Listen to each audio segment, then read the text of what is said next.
Welcome to Nimmin Live, the #1 place on the internet to learn about YouTube, network with other content creators, and have an awesome time doing it. My name is Nick. If this is your first time here, I do want to let you're watching on the replay. I do want to let you know that we put timestamps down in the description so that you can quickly jump to whatever parts of the stream that you would like. If you're joining here live, then in that case, we have a form down in the description where you can put your YouTube questions, or you can request some type of feedback on your YouTube channel. So if you're interested in that, then make sure that you do put that fill out that form down in the description, and we will get you sorted. And when I say we, I mean myself and my brother from the same mother, D. How you doing? How you doing? How was your week? Great. How was your week? Yeah, great. More importantly, and I do want to say in the form, if you are asking for some sort of feedback on your YouTube channel, make sure you are properly filling out the form. If you don't properly fill it out with all the correct fields, you will get skipped. Yes. And I'm in a skipping kind of mood today. Are you? I'm going to You might be skipping through some of them.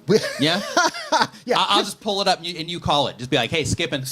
And then we'll go from there. Listen, make it easy for us. Yeah. Yeah, we ask the questions in the form for particular reasons so we have a better understanding in the context of how your channel is shown to the world. Yep. So hope you had an awesome week. Do we have news this week from YouTube? Not from YouTube, but I do have some things that I want to talk about. But first, Tan going in the kitchen. What's going on? Hope you're doing great. Jerry, what's up, man? Hope you're doing awesome. Shark Scrapper, nice to see you in here. Thanks for joining us, Elizabeth. I remember. Valentine Station, what's going on? Hope you're doing great. Cathay Arts, nice to see you in here too. Hey, Kathy. Thanks, Kathy. The first thing I want to mention is that Jerry Pop Andrews, who's in the chat right now, he just crossed 9,000 subscribers on his YouTube channel.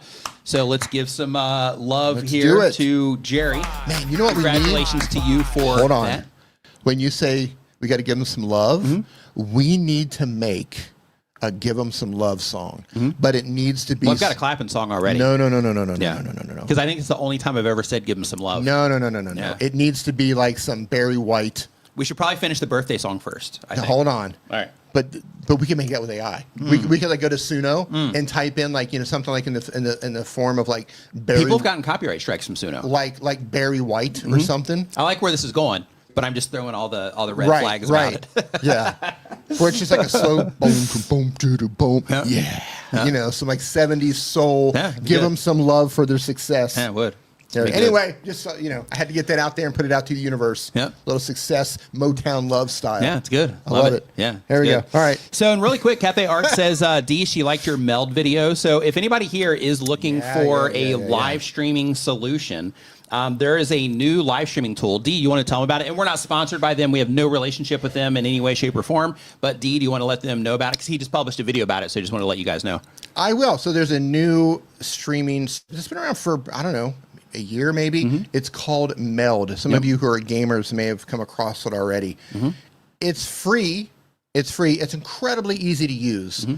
And if you're looking to start streaming, or if OBS intimidates you, or you're tired of paying for streaming service, and you're like, yeah, I just want something free, check it out. I have my newest video on my channel. I just uploaded it.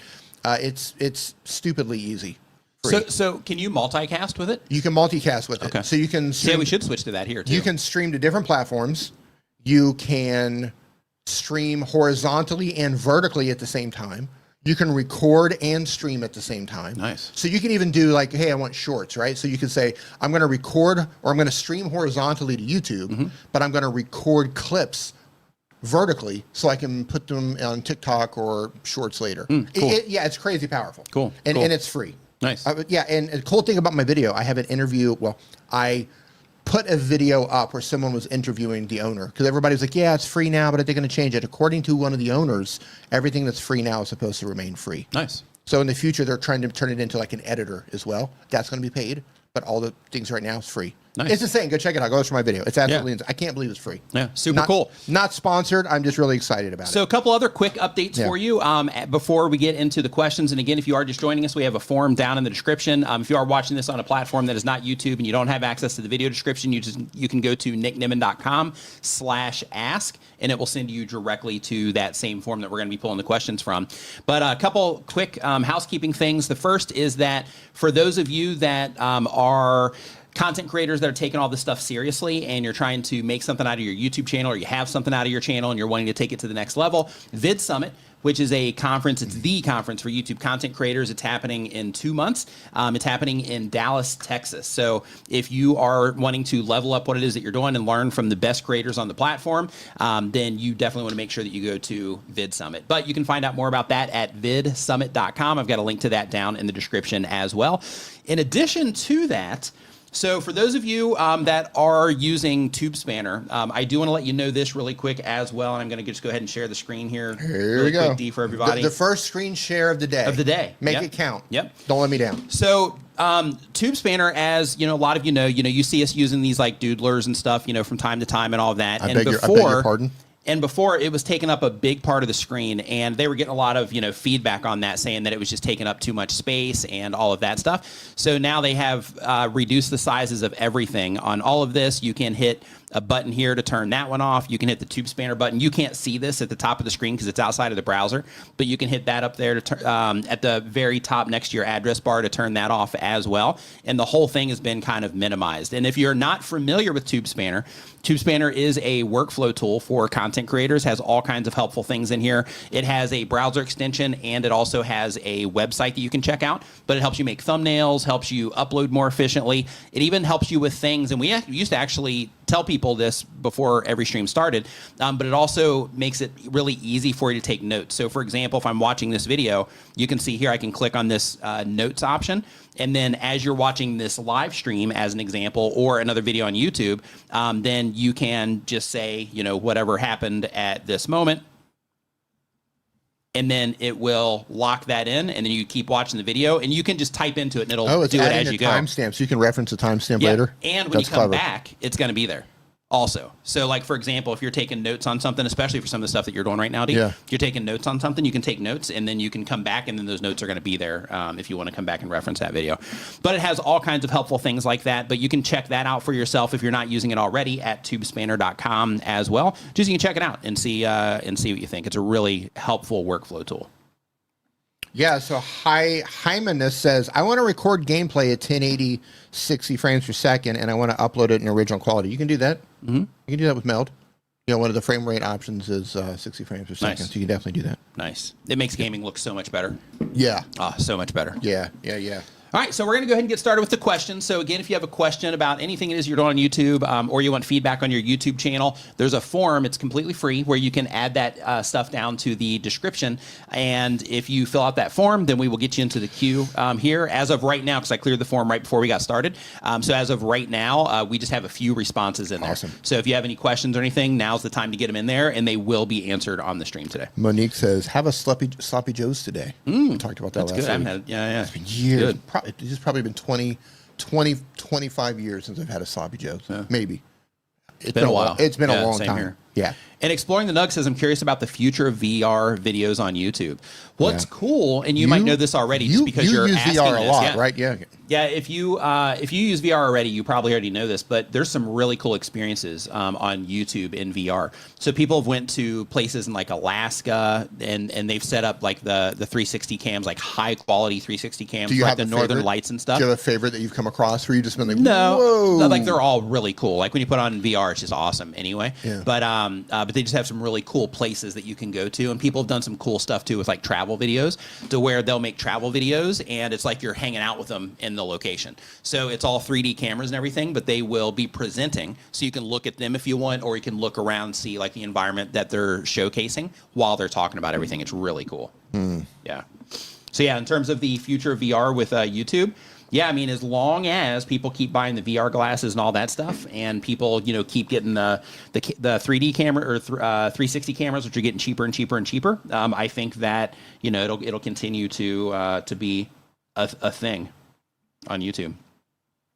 So the first question that we have here is from Life with Ricky. Life from Ricky. They upload 1 time per week or more. They've been on YouTube for less than a year. They do family comedy skits. The goal of the channel is to quit their job and be a full-time creator. The question is, should creators be putting out community posts right after uploading a video to advertise it? No. So what you want to do is you want to let YouTube's recommendation system do the thing with the video itself. When it comes to the community feed, let the video breathe a little bit and let YouTube's recommendation system do its thing there, because what you're doing when you're putting out that community post is you're kind of trying to force that video in front of additional people. And YouTube actually has safeguards in place for people trying to use it in that way. So the posts might not get as much reach if you do that sort of thing. So because of that, just let it, breathe a little bit. And then if you want to post it, within a few days or something like that, you can do that. And just keep in mind when it comes to your community feed, using it to bring attention to previous videos is great. Using it for polls is great. Images, if you have some stuff that you can share that your audience might enjoy, those do great. Even things that, might not be directly on topic, but they might be reflective of you. So for example, anytime that I post anything with popcorn in it, if it's just popcorn, then those, get a lot of activity on them just because, he's a cute dog. So because of that, like you can post all kinds of stuff in there, but, you want to try to keep it, either around you or, the content that you are publishing or the value that you're providing with your content. But it is great though for bringing attention, back to your videos that have been on the platform for a while and all that good stuff. Polls do really well for On me. the own. Yeah, polls are great. Brian G. Oh, Johnson. I got Brian G. Johnson's song playing here real quick.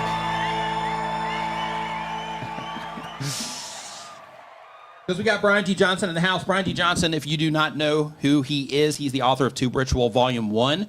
It's a book that helps you grow your YouTube channel to 5,000 subscribers and more. You can find this on Amazon, or you can get it down in the video description. He also has a Facebook group of the same name. He's got a coaching program by the same name. And I don't know if I'm allowed to say that or not. I was going to say something else, but I don't know if he's let that cat out of the bag yet. So, He's shown it. So He showed it in a video.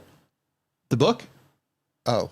Oh, okay, maybe not. Okay, No. yeah. So He never showed- mind. he showed the Yeah, other so thing we'll, he was yeah, working on. yeah. So yeah, cat's out of the bag now, just in case. He showed the seed thing. Yeah. Yeah. Oh, yeah. His software tool. Yep. Yeah, he's working on one of those too. So yeah, it's cool. Hey, Brian. It's great what's possible with AI. B to the G in the B house. to the G. That's right. Brian Gandalf Johnson. That's right. That's what we call him around That's here. right. Yeah. Or AKA Guatemalan. Yeah. Yeah. Yep. Brian Guatemalan Johnson. That's right. Yep. That's what we call him. Yep. So Lonely Bull in Asia, JJ the Lonely Bull in Asia uploads bi-weekly content, but on YouTube for a year or more. He does travel and experience content. The goal of the channel is to make money. And the question is, does changing a title and or thumbnail on an old video that's getting little to no views anymore help, or is it a waste of time? So when it comes to changing titles and thumbnails on old videos, it's not if they're getting views or not, it's if they're getting impressions. So, even with old content, YouTube will, test, old content sometimes. And when they do that, if you have made an update to it and it causes people to respond better to it, then it might help that video get legs. So, it is possible, as long as you're getting impressions on the video, for you to make that change and it do better. It's also possible for you to make that change and it not do anything, because, people respond either the same or they respond poorly, which then it would continue to not do well. But if it is a change that causes a positive response, and it's not just the click, right? Because it's the whole thing. So if it causes a better response, then in that case, that video can, start doing well kind of out of nowhere. Same thing happens too, like when you don't even change anything. Like sometimes, you can have videos that are on a channel and then something will happen in the world and somebody will be, talking about a particular thing a long time ago. And because something happened in the world that caused people to start searching for it a lot or something like that, then sometimes just videos will come to life out of nowhere for reasons like that too. Even with no changes, which is pretty cool. Next. Hey, Ron. How you doing? Ron Trains and Things in the house. What's up, dude? Ron says he has talked about the book on video. Oh, okay, good. And Brian says, Yeah, I was gonna say, yeah, what I'm the afraid. F? I'm afraid to check my Facebook messages. Yeah. Oh, he's blowing. Brian, like, hey, dude, what the? Yeah. You know what, Brian? I'm going to show these to people if you don't stop sending them. You wouldn't believe what he's sending me right now. That's great. I'm a little bit embarrassed. I think you might get demonetized if I read some of these messages. Maybe. So It's All His is the name of the channel here. They upload one time per week or more, been on YouTube for less than a year. They do saving and managing money with a biblical worldview is the type of content. And the question is, as a faith-based content creator, I'm wondering, will YouTube help the right audience find my content? I know some people are turned off by my biblical worldview, but I know that there are people out there who will resonate with it. The less overly faith-based content definitely performs better, but I will be true to my vision and beliefs and provide value for the right audience. So as people start responding well to the content, then YouTube will identify that type of viewer responds well to it, and they'll show it to more people that are similar. They might, cross in terms of, hey, they're watching this type of content, and then they're also watching this, religious or faith-based content, and therefore those types of people that are, doing both, they seem to be enjoying this content over here, so let's test it against them and see if they respond to it.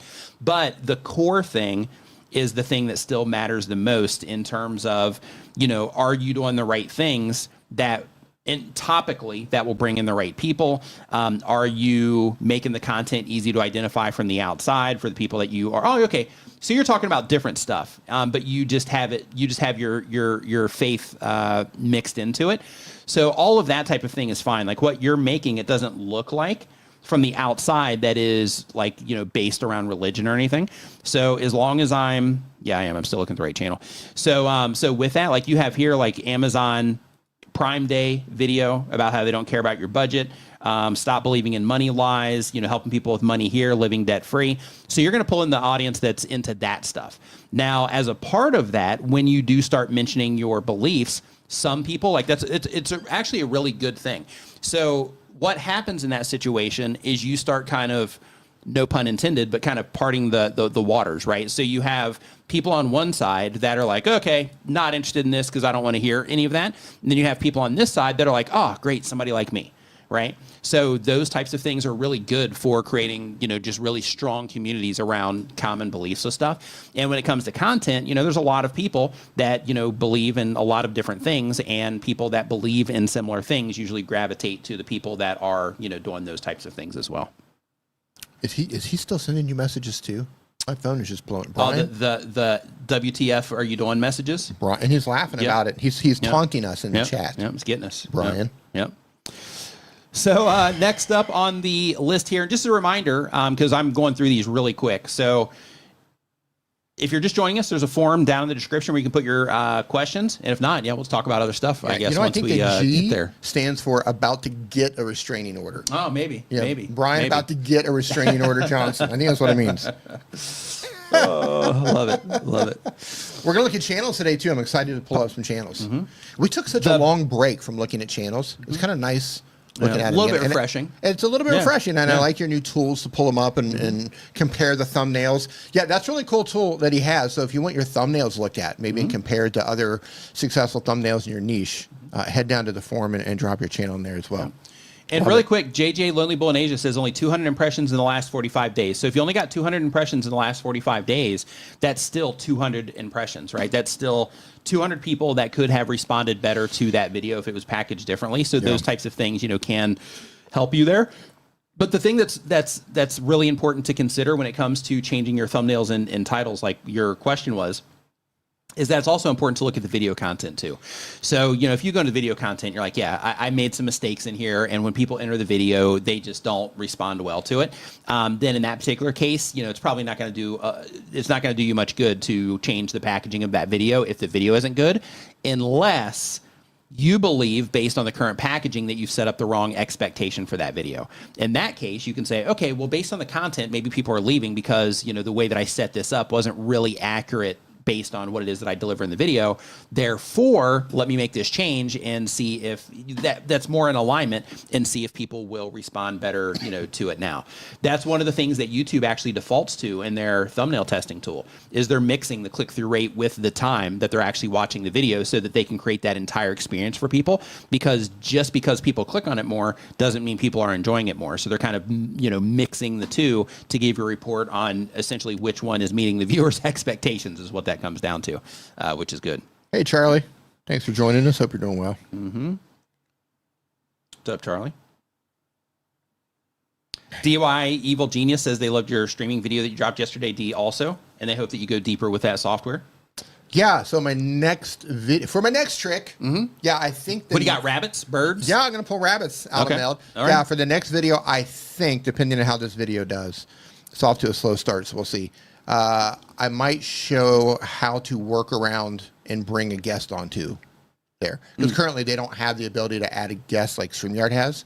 I left a comment under one of their posts, and they were like, watch out for new features, so they kind of hinted. So like, ooh, Yeah, guess coming. I don't know if that'll be free or not when it comes, but you can. There's a way to do it for free.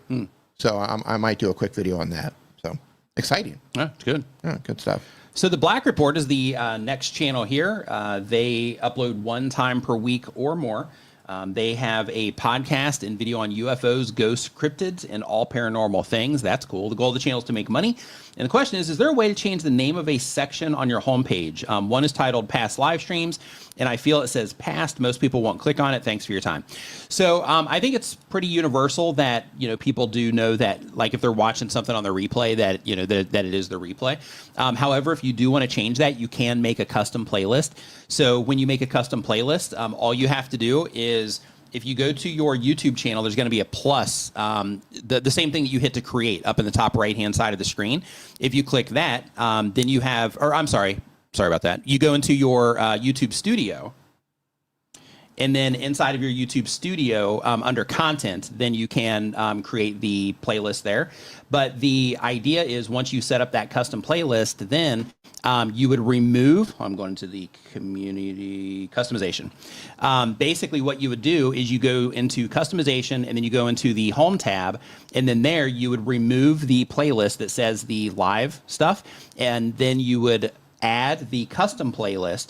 And then from that custom playlist, what you would do is you would make sure that you add the live streams to that playlist every time you go live. And then by doing that, you're controlling exactly what goes into that. You can also adjust the order in terms of oldest to newest, that kind of stuff. And then by doing that, you're featuring whatever it is that you want to feature in that particular playlist. So basically you go in and you remove one, and then you add the other one. But in order to get to that, you go into customization and then home tab, and then that gives you full control over everything that you're displaying on your homepage. And as a part of that, also just keep in mind that if you're not doing it already, if you do upload video content as well, then making sure that you do, make playlists that are kind of categorizing your content, and then you add those to your channel page with titles that are not necessarily category titles, but information about what people are going to get in that particular playlist. And the whole thing there is just to help people more easily find your content that they enjoy from you. Harith is a beer. No, we do not do shout outs. No. But thanks for joining. But you did, I think. Yeah, that's good. But yeah. But we don't do shout outs. Harith Sabir. Yep. We do not do shout outs. But thanks for joining the stream. Hope you're doing well. Yeah, and really quick, Homekeeping Channel says, Brian, I'm loving your videos. They've been May saving grace this year. Keep them coming. Yeah, so Brian's making great content. So if you are not following Brian G. Johnson yet, make sure you go to his channel. Brian G. Johnson TV is the name of his YouTube channel. So make sure that you do check that out. He's just one after another, too. Yep. Yeah. Doing the thing. Doing the thing. So the Farrier Trails is our next channel here. And if you are just joining us, if you want your question answered or you want feedback on your channel, it's all free. And there's a form down in the description where you can put a link to your channel, and you can fill out what it is that you're trying to figure out. And then we can get it pulled up here and give you some tips on that too. But they upload 1 time per week or more. They're on YouTube for less than 6 months. And it is a channel about family adventures. Says, how can I grow my channel in a way that is successful? Do I do calls to action for subscribers?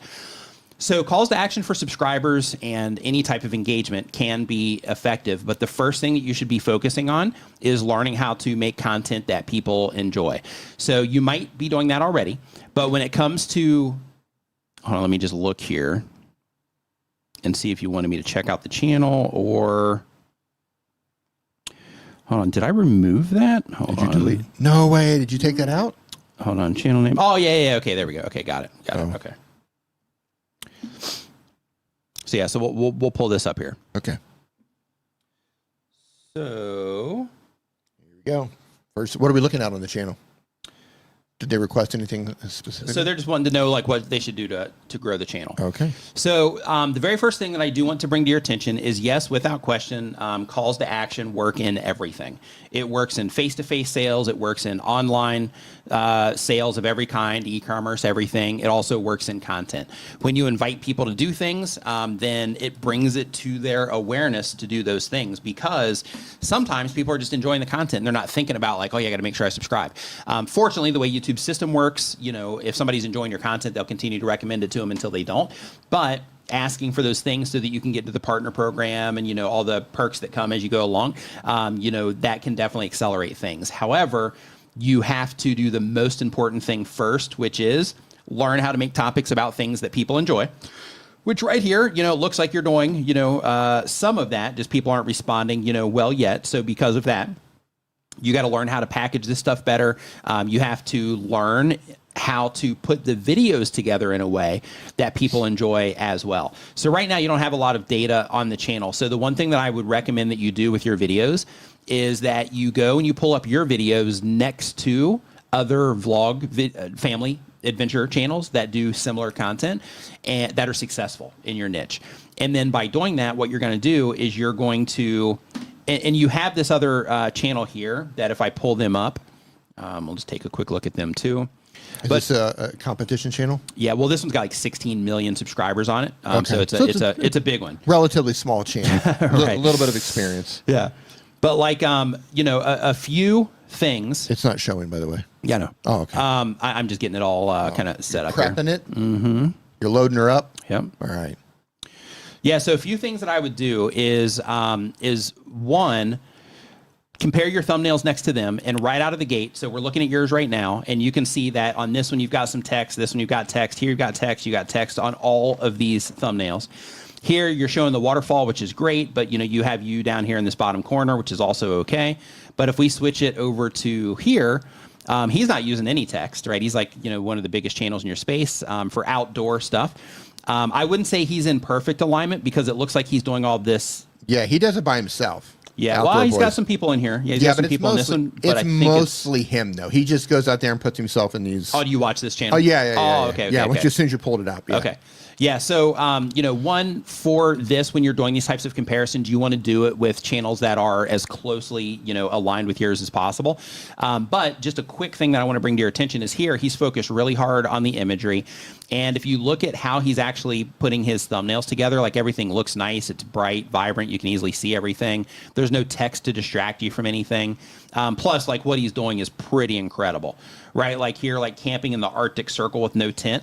When you have that versus we caught a fish, then our dog did this, you know, not as compelling in comparison, but I know that you're not going to be going on, you know, these types of, you know, adventures, at least not right now. I mean, you may be, but I'm just saying in comparison to what it is that you're currently doing right now. So what I would do is I would find channels that are more in alignment with what it is that you're doing.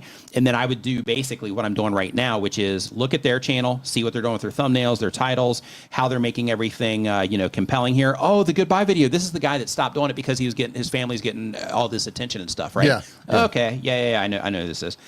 But yeah, so basically what you want to do is you want to go and be like, okay, so when they first start, like, how do they start their videos? What do they say? What are they showing?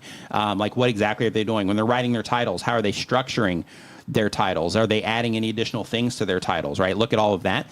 And then, you know, do the same exact thing when it compares to yours, right? Other things that I would also do is I would look more into, you know, photography a little bit, just so you can make sure that you're nailing all of the pictures so that people can clearly see what's going on.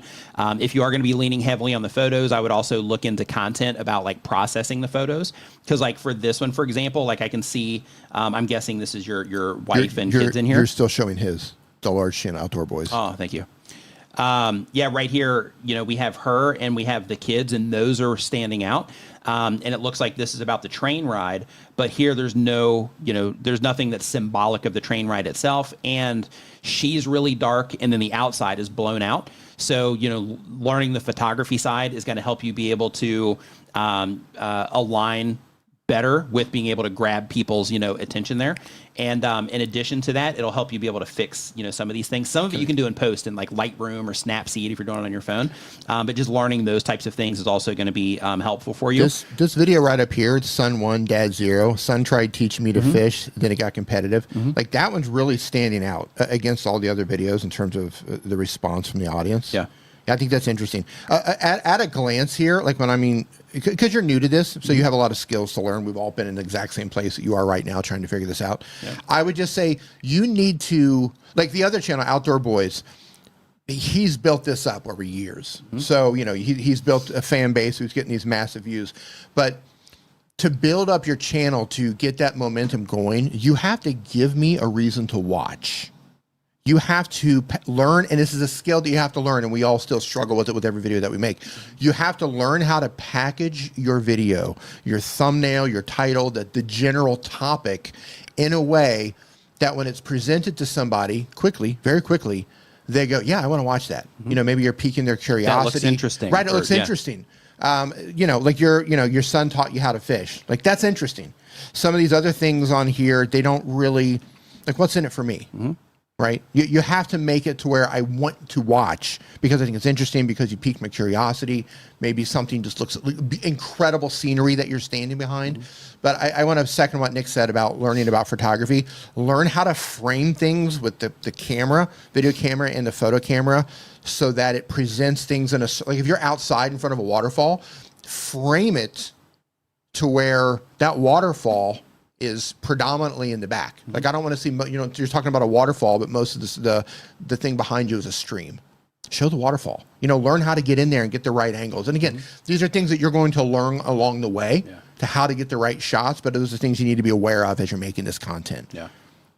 Yeah, other things too, just to think about, is also just how you're framing things. And this all comes down to, like, hey, we're camping. What videos are we going to make? Let's plan these out, and trying to get some type of plan together on how you're going to present this stuff from the outside too, so that you can do all the stuff that Dee's saying.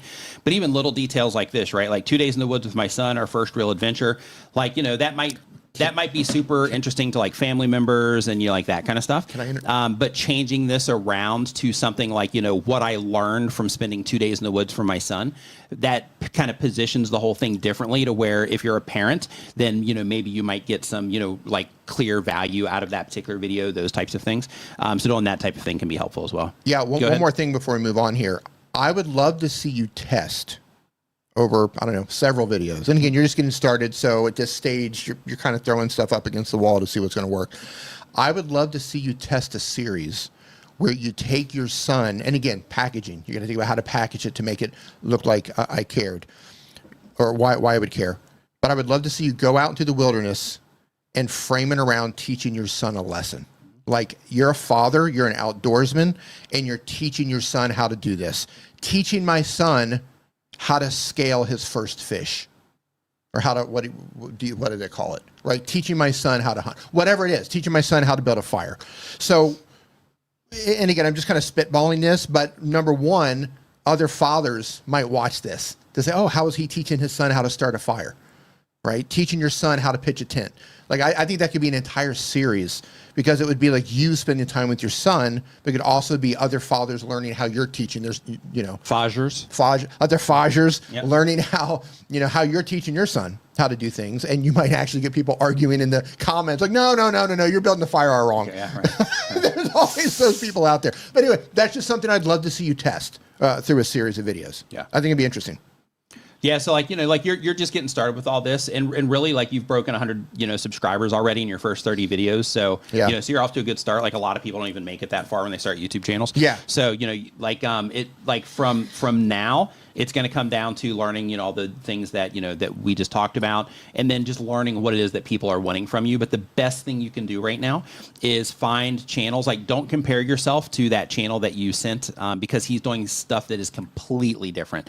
Like, he's doing, you know, like, just really, dude, he's like building igloos in Antarctica. So, like, you know, like, unless you're like, hey, we're doing that stuff too, we just haven't started publishing yet, then, you know, compare yourself to channels that are doing things that are more in alignment with what you're doing, so that you can say, you know, okay, what is it that they're doing well? And you can do things like how, you know, we're looking at, you know, their thumbnails and packaging, and then looking at yours. And then you can also go in and literally have 2 browser windows open and play their video on one for the first, you know, 10 seconds, and then play yours and be like, okay, well,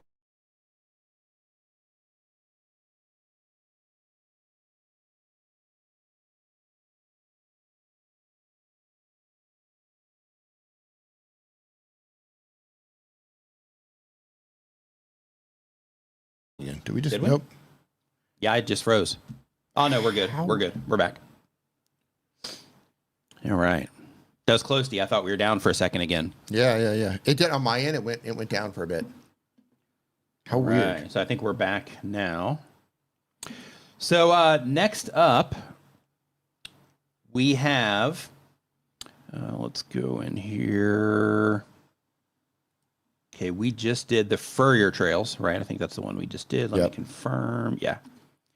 Yeah, and right now, another thing too, really quick, before we move on, is for that channel, because you asked specifically about subscribe calls to action, without question, they do work. You have to make sure that you do it right in terms of either, hey, if you're enjoying this content, remember to subscribe. You can just say that and use that later in the video, or you can just have a quick, super fast thing about what it is that you're actually doing. Hey, if you want to follow us on more of these adventures, make sure to subscribe, that kind of stuff. And the whole idea there is about just reminding people, because if they're watching the content, everybody knows they can subscribe on YouTube, but it's just that reminder, like, oh yeah, didn't think about it, right?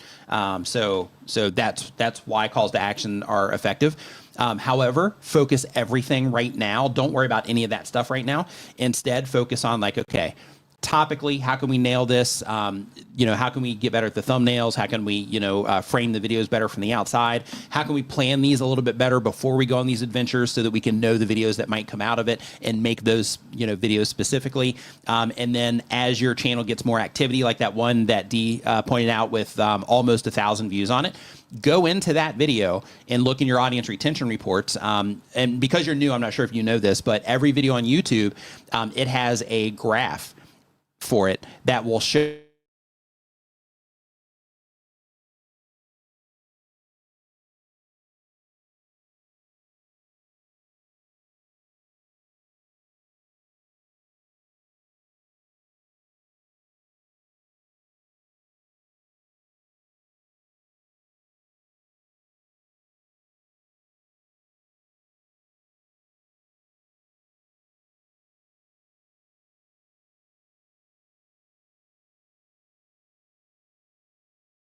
something real quick. Yeah, so I'm not frozen when I go up. Can you see me? No. Oh, because you're on your thing. I don't know if they can see me. No, it's all locked in. Okay. Because they're still, like, chats are still coming through, so I'm still online. I think this is on your end again. Let's see here. Can you see me? Okay. Let's see here. Can you see? Oh yeah, I'm coming through fine. It's your side. Yep. All right. So here we go. So we're going through this again. It looks like Go Windows updates or whatever's going on there. Yeah, I don't know if we need to update that computer or what, but yeah. So while Dee's getting everything set back up so we can look at questions, then the audio is going to be a little bit weird here for just probably 1 minute. So if you're watching this on the replay, feel free to skip this part. But I'm going to go ahead and answer. No, I'm on my laptop. But I'm going to go through here and just go ahead and answer some questions while Dee is getting everything set back up. So let's see here. So this next channel here, it's Steve's Wildlife. Steve's Wildlife does daily content. It's wildlife videos, shorts, and live streams. The goal of the channel is to have fun. And the question is, how can I stay suggested as a live stream? I was suggested, but I lost my audience. So when it comes to YouTube, especially when it comes to live streams, you will, in most cases, you're going to have more suggestions coming in directly while your live stream is live, because YouTube's system, they understand the importance of the live events, right? So because of that, when you are live streaming, in some cases you can show up better in search while you're live streaming. In some cases you'll get more just recommendation traffic overall, and then in other cases you'll just get suggested videos because the people that are interacting with your channel are also watching some of that content, and then they'll come in from that. And then when it comes to the replay, they can still be testing your content in those places. And then based on how people respond, then, it can end up trailing off, in a lot of cases relatively quickly, just because the experience was made for the live and not necessarily for the replay. So when a person clicks on it expecting a video, then it just feels different, right? And they're like, oh, wait a minute, this is, it's not really what I was expecting. And then they abandon them, after that. So the win, though, when it comes to replays, is when you get it to where things are going well and people are getting value from what it is that you're doing. Then some people will come in and watch it on the replay just by default and that kind of thing, which is cool. But when it comes to suggested traffic, as soon as people stop responding to it in those places compared to other content that YouTube is showing people there, doesn't matter if it's videos or live streams or whatever, then as soon as people start responding to other content better than they're responding to yours, then YouTube's going to prioritize that content over yours in those locations. So next up, we've got Ben Abay is the next channel here. They upload 1 time per week or more. They have a channel where they talk about culture. The goal of the channel is to be a full-time creator. And the question is, my channel is about mostly Latino and Arab culture and its media. I like to react and review music and movies and share my language learning journey, all related to Spanish, Portuguese, and Arabic. That is my background. I also go to restaurants and show food. It's all in Arab Latina. Is it too broad and too many topics? So if you're focusing on the culture, then there's a lot of things that are involved in that culture. So if the whole channel is built around the culture of, these cultures, then in that case, people can get into that. But one thing that might, because you have Spanish, Portuguese, and Arabic. Or Arabic. So because of that, people that are into the Spanish and Portuguese stuff might not like the Arabic, or the people that are into the Arabic might not like the Portuguese stuff, or the people that like the Portuguese might not like the Spanish, and so on. So because of that, you are, kind of shifting focus there. And the place where that can be problematic is if you are publishing videos. Let's say you publish a video on Spanish culture and people are like, wow, this is great. Love this. Then in that particular case, maybe they subscribe, like, comment, do all the stuff. And YouTube's like, wow, this user's really liking this. So then YouTube's like, hey, let's test some other videos against them. They show them a Spanish video and they're like, oh yeah, this is great. And they watch it. They show them a Portuguese video and they're like, yes, yeah, okay, cross over here, let's watch it. And then they show them the Arabic video and they're like, okay, not clicking on that one. And then they show them another one of those and they're like, not clicking on that one. Then what happens is every single time they don't click, it's just telling YouTube, okay, well, that person's just not into, as into what it is that you're doing. And after that happens so many times, then they start going to those outer groups of casual viewers. So then when you first publish a video, they're less likely to get it. However, when you are publishing videos on a topic that people care about, and you keep doing it over and over again, like let's say you focused on Spanish, Portuguese, or Arabic culture, then in that case, every single video is going to be of interest to the people that are interested in that topic, right? Even though you can talk about a lot of different things within that culture, and videos will, have different responses based on the different things you talk about and all that. But just in terms of their interests, which is what everything is based on now, you're going to align better that way, which then will get more people coming back to the channel on a regular basis, makes it easier for people to binge watch your content and all of that.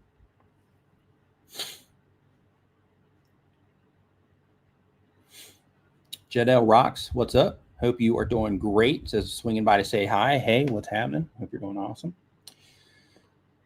Next up on our list here, we've got Love Kit. Love Kit, they upload 1 time per week or more, been on YouTube for a year or more. They do vlog lifestyles, and they're currently transitioning from being a Twitch streamer. Oh, cool. And they are talking about their journey. Goal of the channel is to connect with others who like what they like. And the question is, what can I do differently to grow? My views seem down. Retention is meh. I'm still struggling. So let's see what we got here. And I can show my screen still here. So let me check out what it is that you're doing, and we'll give you some feedback here.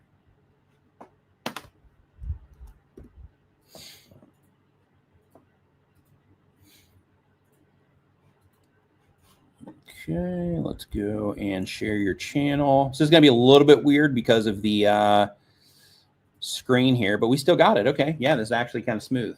So no, it's fine. It's fine. Yeah, take your time. This is working. So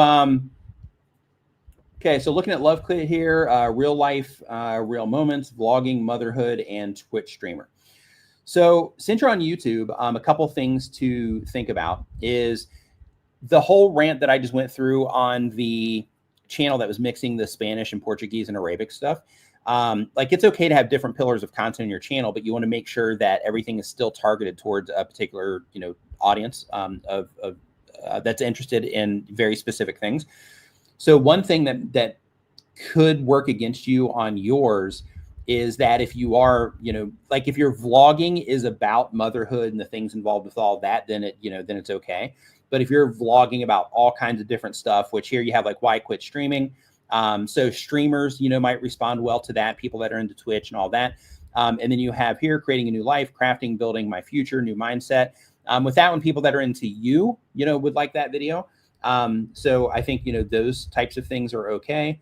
How I doubled my viewers by doing this before streaming. So that's one that's also more targeted towards streamers, right? So the issue is like, okay, let's say for streamers, right? You have that video that's more towards streamers. Twitch is broken, right? Streamers will respond to that one.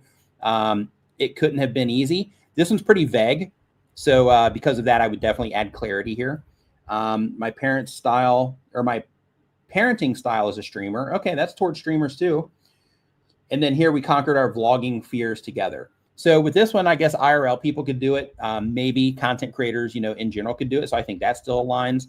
How I reset my creative space. Yeah, I think you're aligning well here. So I think you're doing okay here. This is where things can kind of break though. Come along with me. Nanny life on a busy weekday, right? So let's say that you're bringing in, and this is where all this stuff happens. And then here, the final piece, completing my son's Twitch setup. Yeah, that's still, you know, in alignment there a little bit with streamers that are into seeing like the behind the scenes of what's going on with streamers. I had to step away, burnout, anxiety, and finding mental health. This is one to where also making this from the outside, like step away from streaming or from making content or you know, whatever the thing is there. That's where, you know, that one, you know, could align better from the outside. But I think for most of these, you're okay. But the thing that I would not do as much of is this. And it looks like you're not doing a lot of it. So you're okay. It looks like you're sprinkling these in to where it's primarily focused towards streamers, but then you're adding some personality content in here to where you're, you know, doing the stuff that gets people more connected to you. So I think all of that, stuff is okay. But a couple things that I would do though, is you see how in this one you have Twitch is broken. So anybody that's interested in Twitch or live streaming to Twitch, that Twitch text on there is going to grab their attention and help them identify at a glance when this shows up on their homepage or suggested videos or mobile feed without having to think about it. This has something to do with Twitch, so you're able to capture their attention there. When it comes to this one, my parenting style as a streamer, this isn't super clear at a glance that it has anything to do with live streaming, right? So because of that, instead of showing the kids in here and having all this text, let me just make this bigger. Instead of showing the kids in here and having all of this text in here, you know, having it to where it's like you sitting in like your streaming setup. So then that way, again, it grabs the attention of streamers. And then you have the title the same, my parenting style as a streamer. Then in that particular case, you are giving yourself the opportunity to connect with them visually and pull their attention to your content based on what it is that they care about. And then for the parents that are streamers, then this is your chance to connect with them. So I think you have an opportunity here because you are sharing like motherhood as a part of this, is making, you know, the general theme of the channel. And I don't know what your vision is for this, but I'm just sharing this because we're, you know, looking at it and kind of brainstorming here. But in this situation, because you are mixing streaming with parenting, is building the whole brand around that. Right. So it's like, hey, I'm a streaming parent and this is how I manage all of this. This is how you can too. So then you're mixing like parenting stuff as a streamer along with, you know, like how to, I guess if you're leaving Twitch, then in that case, I guess you wouldn't be talking about Twitch much, but you know, you could kind of filter that into creating content in general since you're doing that now on YouTube. But I think that's a pretty, would be a pretty interesting mix there and be valuable to a lot of people because I'm sure even here in the stream right now, there's probably a decent amount of people that are content creators plus parents, right? Yeah. So I think you have an opportunity there when it comes to that. Yeah, type in yes. Are we back on? Yeah, we're back on. Type in yes. Yeah, you've been on. I switched. You did? Yeah, oh, okay. yeah. Okay. Yeah, type in yes if you are a parent and you're also a creator. I bet there's a lot of people in here who are juggling the whole family thing and trying to make content at the same time. And kudos to all you mom and dads out there trying to make this happen. But yeah, so back on this... because it seems like it'd just be easier to put those little kids to work. Right? So back on this thing here, let me find that screen again. Hold on. Yeah, look at that. Yes, yes, yes. Hey, Doug, I saw that you weren't feeling well, man. Hope you're feeling better. Get well soon. Yeah, so one thing that I would do here, though, is I would try to use some more of that, you know, language. Like here, you've got like a YouTube logo. In this particular one, you've got, you know, that you're done with this Twitch partner. So I would use more like logo things and just like more imagery that just screams. When somebody sees it on the thumbnail, they're like, oh, yeah, this is definitely, you know, a streamer or a content creator. But I would just try to make those types of things a little bit more clear from the outside, just for the identification side. And one quick thing is if you are going to put text on your thumbnails, definitely don't do what you're doing right here. You can see at a big size, this looked okay. But based on that purple outline that you're putting on the white text, this is not legible at a small size. So because of that, make sure that you're also just being very mindful when it comes to the text that you're putting in your thumbnails, and choose letter styles that are big, bold, and easy to read, just like you can see right here with your I Can Breathe thumbnail. That stands out regardless of the size. So if it shows up small somewhere, people are still going to be able to understand it. If it shows up, big somewhere, then they can understand it there too. So, when you're putting text in your thumbnails for everybody here, when you're putting text in your thumbnails, you want to make sure that you are taking the right approach there, and they are using text that's super easy to read. A whole lot of parents in here. Yeah. A lot more than I thought. Yeah, it's good. Love Kid, I believe it's the channel you're just looking at, right? Yes. She said, they're my cameraman. Oh, nice. Putting them to work. Nice. That's what I'm talking about. Good. Yep. Yeah. Yep. Put them to work. So next up, we've got the Dr. Vibe Show. Dr. Vibe Show. That's right, Liz. What'd she say? 15,000 tax-free to put them to work. That's Oh, right. nice. Yeah. Get Yeah, them good tax move credits. there. You got it. Yep. That's right. Put little gloves on them. Get them out there doing some stuff. Yep. Rebuilding the engines, whatever you got to do. Mowing the grass. Redoing the shingles on your roof. Whatever. Dr. Vibe Show is the next question. I guess I can sit back again normally here since we're back to normal. Yeah, I'm like all hunched over to try to fit in the that's frame. the weirdest thing. Like I had to reboot and shut. It's like last week it started. I'm streaming on a Windows machine, and it forced us into an upgrade midstream. Like no choice, just like we're updating the computer right now. Nothing you can do about it. Go. And now this time everything just like froze up. Yep. And I had to reboot and like stop a bunch of processes, and so weird. Yep. I'm glad I switched over to Mac. It's not perfect, Right. but it doesn't have that type problem. of stuff. Yeah. Yep. I mean, I can get a Mac for in here if you want to roll with a Mac. If this continues to cause problems, we'll do that. All right. Yeah.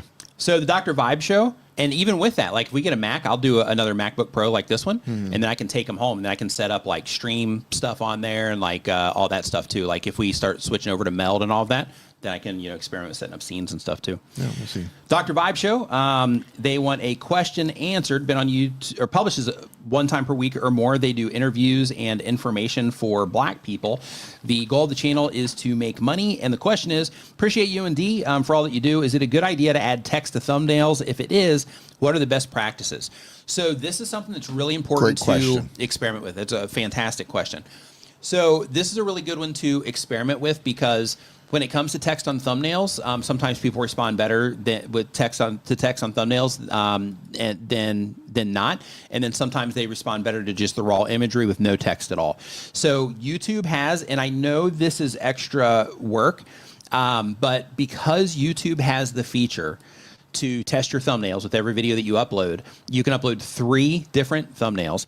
So what I recommend that you do is you upload one that has text on it and one that doesn't have text on it. Make sure that you're still doing the things in terms of, making sure that you're focused on imagery that helps people identify it's about something they care about and all that. But upload one with text and then another one without text, and just keep doing that on every video that you upload, and then let every video kind of speak for itself in terms of what people respond better to. So if you're one of those people, like in this situation with the Dr. Vibe Show, if you're one of those people that are like, should I use text or not? Do both. We have that opportunity now. YouTube gives us that tool to be able to do that. So because of that, you can figure out exactly what people are going to respond to best, or just let one win with every single video based on just how people are responding to it. Because sometimes, even if people typically don't respond, well with the text on the thumbnail, sometimes you can put it on there and they'll just respond better to it like anyway, because topics matter and all that stuff too. But just, doing those types of experiments will kind of help, not just like, it's where you don't just have somebody telling you that, hey, you should use text or not use text, but it actually gives you real information based on the feedback that you're getting from the people that YouTube is showing your content to, right? That's the idea. Yeah. Did you mention for thumbnails, if you're going to put text on your thumbnail, as he explained, that you don't necessarily have to, but if you are, it's generally a good rule where less is more. Pick 2 or 3 or 4 words and keep it bold, keep it simple. Don't use fancy, skinny little fancy pants fonts. Bold, simple, easy to read. Just a couple of words if you're going to put text in the thumbnail. But test it with, test it without. Less is usually more. Make it vibrant, make it colorful. learn about contrast. You can learn about color contrast in like 15 minutes on YouTube. You can just go to YouTube and type in color contrast theory, color theory, something like that. Watch one video, you're going to understand about how to use contrast in colors because our eyes like that. It catches our attention. Learn about the rule of thirds. Go to YouTube, 15 minutes, you're going to learn about that. It's just how you balance things out in your thumbnail. And just keep it simple. Your thumbnail is not supposed to tell them everything. Yeah. A lot of people make the mistake of trying to fit everything into a thumbnail.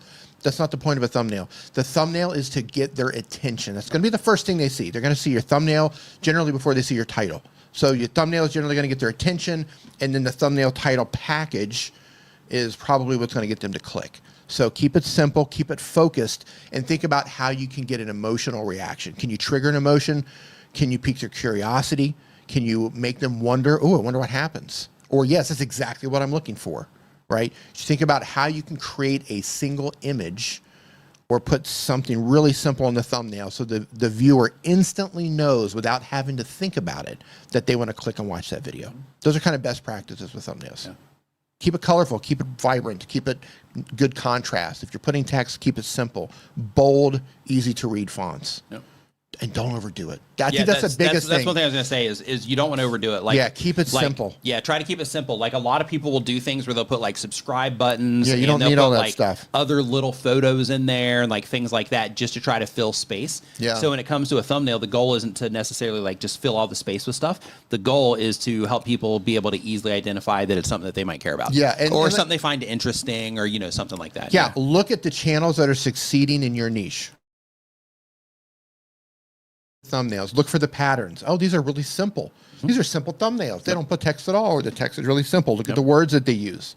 Look for patterns in the most successful channels in your niche. Yep. And just, you don't have to copy them, but you can see what they're doing and use it as inspiration to come up with your own thing. Yep. Hey, Tommy. If you're enjoying the show, remember to give it a thumbs up and share it with a friend right now. That was a thing to hit the like button. And now we have super chat. Shane going in the kitchen. Thank you for the super chat. Says, there you go. I'm not the only one who needs a laptop upgrade. No, you are not. It looks like we might be heading in that direction too.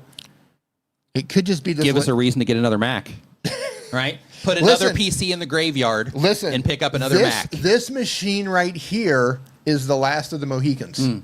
It is the last man standing or last woman. Great computer, the last person standing. Yep. Great computer though. This computer is fantastic. Yeah, I have one of those too. The XPS. Yeah, it's a Dell XPS 15. Touchscreen. Yeah, no, it's fantastic. Absolutely fantastic machine. But for reasons unknown, Windows doing what Windows it does. Yep. It's been acting up. It could just be one thing. There could just be one thing in here causing a conflict, causing a problem. I don't know. I need to come in and just out of the blue. Yeah, I should just come in here and wipe it and start over. Do over. Shark Scrapper, what's up, dude? Next question here. Uploads one time per week or more. Does infotainment content go to channels to teach others? The Last Jedi. That's right, Eric. Yeah, that'd be more appropriate. Yeah. Right? But yeah, so Shark Scrapper uploads one time per week or more. Does infotainment content go to channels to teach others? Question is, I'm kind of a data nerd and couldn't help but begin tracking unique and engaged views as a percentage of views. It's interesting to me that unique views average around 45% of views, while engaged views average around 82. I think that's telling me that there's interest in what I'm posting, but I don't want to read much into it. Your thoughts? Yeah, like keeping track of that kind of thing is important, but it also kind of helps you get a base on, what your actual stats look like, because a lot of people don't even know that engaged view thing even exists in the first place. But when it comes to the stats that they have on new viewers and casual viewers, like those types of things are helpful, and things like you're finding here with the engaged views versus the unique views, all of that, all of that stuff is helpful because it helps you be able to see kind of what's happening with your channel and how people are responding to what it is that you're doing. And if you have, a high amount of engaged views, then that tells you like, hey, people are digging what I'm putting out. So it's kind of a green light, so to speak, to keep doing what it is that you're doing. And that, one more symbol of, people are enjoying this. So, if they're enjoying it, I'm going to keep giving it to them, until they stop enjoying it. So yeah, absolutely. Next up, we got Gregor Brown. Gregor Brown uploads one time per week or more. It is a travel channel, And the question is, thanks to you both, I reached 100,000 with your help. Hey, congratulations. Way to nice go. work on that. Way to Get go. some high-fiving going on there as well. High-five and fist bump to you. Love seeing that. Yep. Says, do you spot anything wrong with my channel and further advice on growing my audience who wants to connect beyond Italy? Moving to Bangkok on October 2nd, by the way, but still in Europe in the summer. So we'll still be able to make some Italy content too. So let's look at what it is that you are doing. And I'm going to double check the question here. Moving to Bangkok. It's a big move. It is. Yep.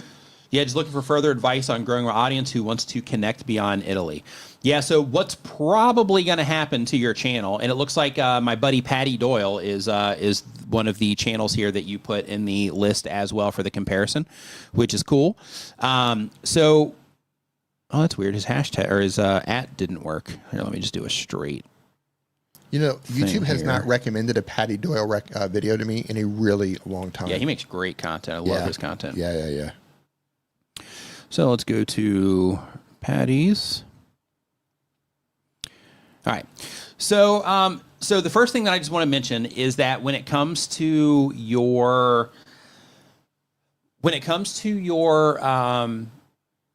transition into Asia compared to Italy, you're probably going to lose, and you'll be able to track this in your returning viewers stats, but you're probably going to lose a decent amount of people. You're going to have some people that will follow you anyway because they enjoy watching your content and, you know, all that stuff. But you are going to have that problem to where people, you know, they hopped on board because they enjoy Italy and you, but then when it's you plus Asia, you know, they're not going to enjoy it as much.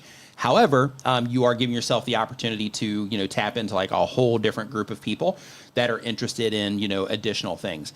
So when it comes to that, let me pull your channel up here real quick. So when it comes to that, when you do make that transition, just expect that, you know, that you might have to, you know, kind of rebuild a little bit.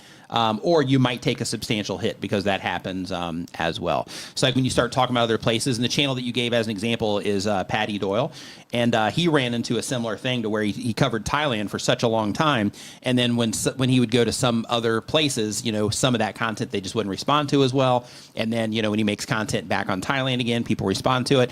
But now he's traveled around so much that he's created this thing where, you know, people are just like following him around on his adventures, which is kind of like the dream spot to be, right? Yeah. Which is great. But even in his case, because I'm just took a quick glance here, but even in his case, you can see like he did one on Madeira, their travel guide, and or Madeira, and in that case, you know, people didn't respond well to that particular one yet. It's only been out for a month, so they might over time.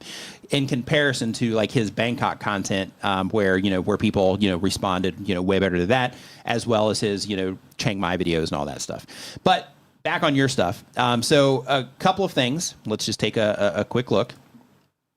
Food and travel, let's go. So yeah, you're not locking yourself into a location there, which is great. Too costly. So one thing that I would experiment with also, and I'm not sure if you're, you know, doing this already, but no, it doesn't look like you are. Here's one where you are, where you've got like a flag in there, some more clear imagery on where it is that you're at. Because the thing that I was going to say is like if we blow this up here, like this is stop chasing free travel. You know, here's what works. Yeah. So, you know, on that one, I think that might work actually with that particular one. Because I saw the imagery in the background and was going to recommend putting like a flag or, you know, something like that in here. But other things that I would experiment with is, I don't know if you're A/B testing these or not, but if you're not, like I would have another one of these to where you're bigger, to where maybe you know, crop yourself like somewhere like, you know, around here or maybe even up here. And then you make yourself bigger over on one side so that you can see more of the emotion when it's small, right? Because you look kind of like you're frustrated in this image. And that's great when it's big, but as soon as we take this small, it instantly becomes more difficult to kind of pick up on that emotion. So when you make thumbnails and you put yourself in them, and this is for all of us, when we put ourselves in them and we are expressing an emotion of some kind and we're leveraging that to, you know, to get people interested in what it is that we're doing, you want to make sure that that emotion is just crystal clear and easy to see from the outside. So when it comes to positioning this, you know, just putting yourself up here on the side, cropping yourself, you know, pretty tight there so they can see more clearly that you're frustrated, even on a small size. So that's going to help them there. And then in addition to that, having something like, you know, free travel might make a little bit more sense here instead of too costly, right? Or, is travel too costly, right? It's putting a little bit more text in there that you should, but it adds more clarity to what's going on here in the thumbnail instead of just too costly. So it would be really easy for somebody that's interested. Costing you money. Yeah, free stuff travel, like that. Free travel is costing you big bucks. Too much, right? Yeah. Make me think, oh my God, what am I doing wrong? But the idea is you want to, just try to make sure that even with your thumbnail, because you have that clarity in your title, but in your thumbnail, you just want to think, okay, if somebody's on their phone, and just kind of put yourself through this too, like, and then you just start scrolling, right? And then just start thinking, okay, if I were to upload this thumbnail here and somebody's just scrolling looking for something to watch, we'll actually do it this way. If we take the text off of it and we just have this, then, how does that say anything at all, to travelers, right? So because of that, I would just try to add that type of clarity there. And you mentioned here that you do A/B test videos also, which is cool. So yeah, keep doing that. But for things like this, just try to think, I'm trying to reach people that are interested in travel content and or travel vlog content or travel tips. So because of that, I need to make it just stupidly obvious, even at a small size, that this has something to do with travel. Yeah. Right? So travel too costly, ? Right? Those types of things are the things that just help you be able to bring those people into what it is that you're doing more. But one thing that I do want to mention about the transition that you're getting ready to take, since you are transitioning from Italy to Thailand, is that this type of thing is great because this is a good bridge. Because anybody that's interested in travel, they can come and enjoy this, this content here. Yeah, as someone who watches a lot of travel content, I would love to see, especially because you're in Italy, and I know you're moving, but I would love to see you. Some of your thumbnails are good, but I would love to see some of your shots better framed to truly capture, like you're in Italy, right? Mm-hmm. You're in like essentially a walking postcard for some of these areas. I would love to see more shots of you in particular areas to where I see the shot and I go, wow, I want to visit that place. Mm. Like some of the thumbnails you do, but a lot of them, it's just like there's just kind of like a generic wall behind you or a building, and maybe it's Spain, maybe it's Mexico, I don't know where it is, but something that's just wow, that's just uniquely Italian. I would put a little bit more work into the locations where you're taking the actual pictures. And one thing that I want to say is I love the branding that you're doing with the red shirt. Yeah. It looks like you change it up sometimes in like the members content, but I love how you've just added that subtle touch of like, hey, I'm always wearing this red shirt. I think that's great because then it helps it just kind of stand out. I don't know if this is a different color and you're changing it red, or if you're always wearing that red shirt. But those types of things are great for just helping people that are already familiar with you be able to quickly identify that it's yours. I also like the ones where you put the Italian flag in the back. In the background? Yeah. That might be why you're taking some of those shots in front of the buildings, perhaps. But yeah, like I love, so just really quick for everybody here, this is a really cool, subtle thing that he's doing right here. And it looks like he doesn't always do it, but I mean, a very high percentage of the time he is for all the recent videos. But this type of thing is one of the things that you can do when it comes to branding your thumbnails that doesn't require you to use like graphics or anything like that for the branding side, to where he's just doing something subtle there to just kind of help, his content to be more recognizable. Yeah. Yeah, love it. Food and travel. Let's go. Mm-hmm. Heading to Bangkok. He says, I always wear blue filming, so not sure about sticking with the red. Thoughts? I think it stands out. The like red, in the thumbnails. Yeah, the red stands out. Mm-hmm. Our eyes pick up red. I believe it's one of the first colors we see. That's why red lights are red lights and stop signs are red. Right. We identify red. Yep. So I think the fact that you're wearing the red in the thumbnail, that's going to help catch somebody's eye. Mm-hmm. So you're going to catch their eye with the color, but then the rest of the package needs to pull them in. Yep. Hey, Mooney, how you doing? Yeah, technically hey, you could even build, and this is more, hey, Christy, watching from X, what's going on? But this is one of those opportunities that you could take from a branding perspective. So when it comes to branding, there's also like a ritual side to branding as well. And you could do fun stuff to where, you know, like as part of what it is that you're doing, like you start the video in the red and then, you know, just so it matches the thumbnail. And then, you know, maybe you do your intro in the red and then you have something where you always, you know, you take that off and you're wearing something underneath it, you know, that's the blue, and then you continue it on with there or something like that. Like, it sounds corny, but those little types of, you know, ritualistic things are also, you know, part of, you know, brand building as well that you can do also. So next up, we've got Edit the Vision. Man, it's almost everything I say. My SIRI that's here on this iPad. Like everything I say, she just lights up like, hey, what do you need? Yeah. And I'm like, I didn't even say your name. What are you doing? Off. Well, it's my sound pads. Oh, you mean turn that off? Well, I use it at home, though. Okay. Yeah. All right, well. So Edit the Vision.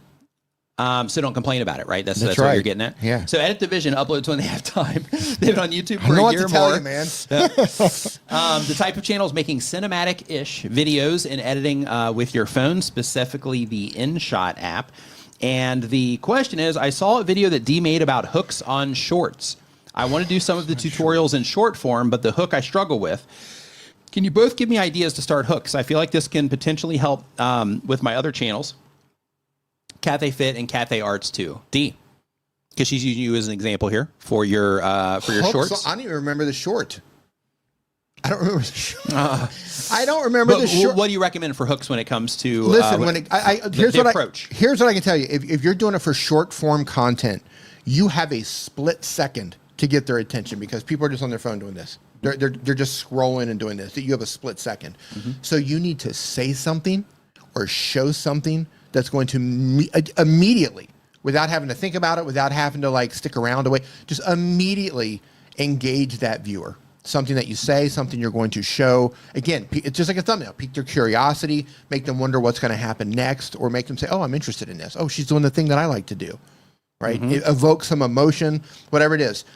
The worst thing you could possibly do with a short, because you're talking seconds in terms of watching it anyway, right? You did the entire length of a video, you know, a minute, 3 minutes, something like that. So people are swiping. You've got a second to get their attention. Yep. I've seen so many people, because YouTube will recommend like a new short from a channel, a small channel or something like that. They'll throw it in the middle of all of these shorts with millions of views, and people would just lollygag trying to get into the thing. In a video is only 30 seconds long. Like you got to get into it. Yeah. Shorts are a completely different breed than your long form videos. Yes, they're instant gratification. They're instant dopamine hits. So just think about what you can deliver to that viewer immediately to make the viewer stop scrolling.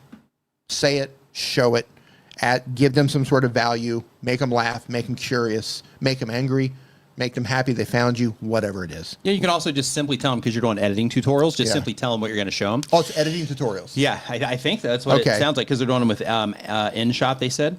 Okay. The InShot app. Yeah. So so with that, here's how you do this thing in InShot. Yeah, it's basically making cinematic videos and.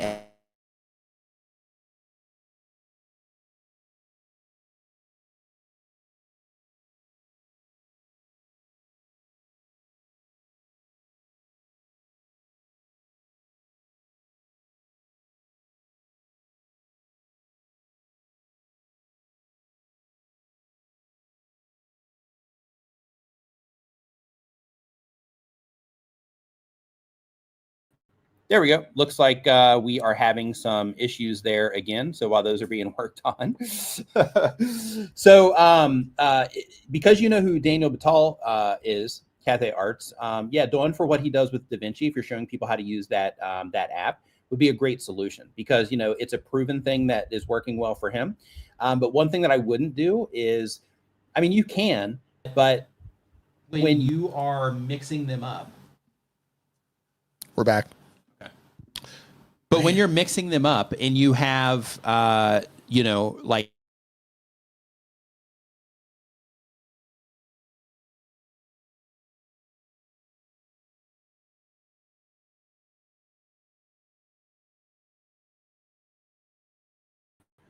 All right, so we're back in again. So I might have to do this on my laptop. It looks like here. We'll see how this goes together. But yeah, so so basically when it comes to, you know, I'm not sure where I cut off, so just really quick. So with mixing the in-app tutorials with the like how to make video stuff. One thing that Daniel does really well is he just stays super focused on like all of these are going to be just really quick tutorials. And then by doing that, you can go and you can watch one of his tutorials. And if you find value from it, then you can click on his channel name and then you have just a sea of shorts that you can just sit there and go like this and get a tip after tip after tip after tip after tip. He doesn't have right in the middle of those, like, hey, here's how you set up your camera for this and all that. And then here's how to do something else with making video. And then here's another tip. It's just tip after tip after tip after tip, right?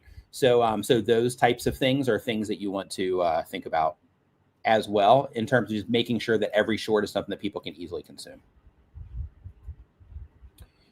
So next up on our list here, we've got Gaming Hurricane.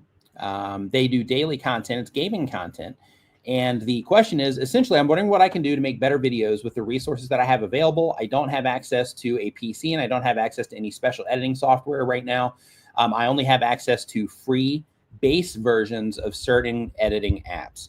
So here's what you have to do is you have no choice right now but to work with what it is that you have. So because of that, they have free software for editing videos. They have free apps for editing videos. They have apps for helping you get better audio. They have apps for all of this stuff now. So because of that, use free stuff for now until what you're making on YouTube can pay for the upgrades that you need, right? And then by doing that, you're going to give yourself the opportunity to, get started and get practicing with making content. And then as you go along, then you can, start trying to find places that you can improve.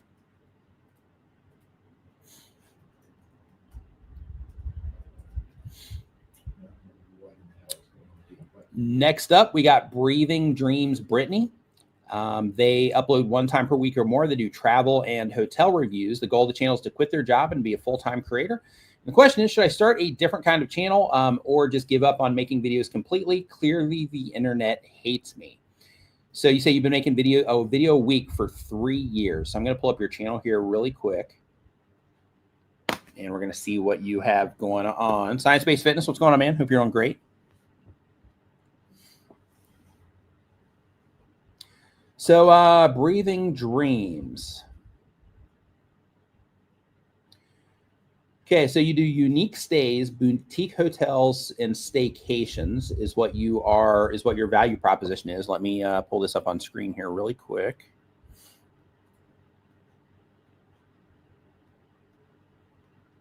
Okay. Let's see here. So here, exploring Miracle Mile, shops at Planet Hollywood and Las Vegas Mall, Hilton's Homewood Suites versus Homes 2 Suites. So this kind of stuff is okay, right? And if you're trying to get like search traffic from this, I would definitely use something like vidIQ to see, or Keywords Everywhere, either one of them. TubeSpanner showing some of this information now too, but use a tool, whatever it happens to be. Use something to try to figure out, like, are people actually looking for this and interested in this at scale in terms of something that you're going to be able to get like a decent amount of views on. I would think about that before making like, comparison videos like this. And you might have done that already and they might, and it just hasn't, started picking up search traffic yet. So, you might be okay there. But in that case, if the whole thing is featured around the hotel and as of this moment in time, people aren't responding well to you yet, then in that case, you don't have to be in the thumbnail. So YouTube has the option now where we can A/B test thumbnails. So this is a great opportunity to say, hey, let me focus this on just like a nice, really good shot of either the Homewood Suites or the Home 2, or maybe a 2-panel where you have one on one side, one on the other, but they're positioned well where you can see the logos and it's like a good photo. Let's try that versus, what it is that I have right now and see what people respond to better. And then you have this one, Old Sand, Puerto Rico, the perfect domestic gateway. Yeah, so exploring. Yeah, so what you're hoping for here is that you're hoping people are going to follow you on these adventures, which is fine and that can happen.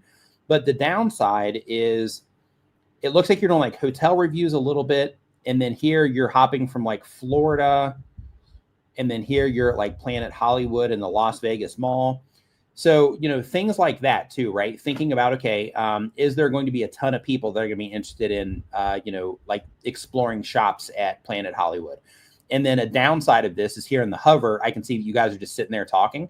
So that also shows me in the autoplay right here that I might not necessarily get what I'm expecting on this, which would be like some type of tour or exploration of the mall itself. So I would definitely work on those types of things. Other things that I would do is if there are other channels in your niche here, hold on, let me see one of these other ones that you recommended.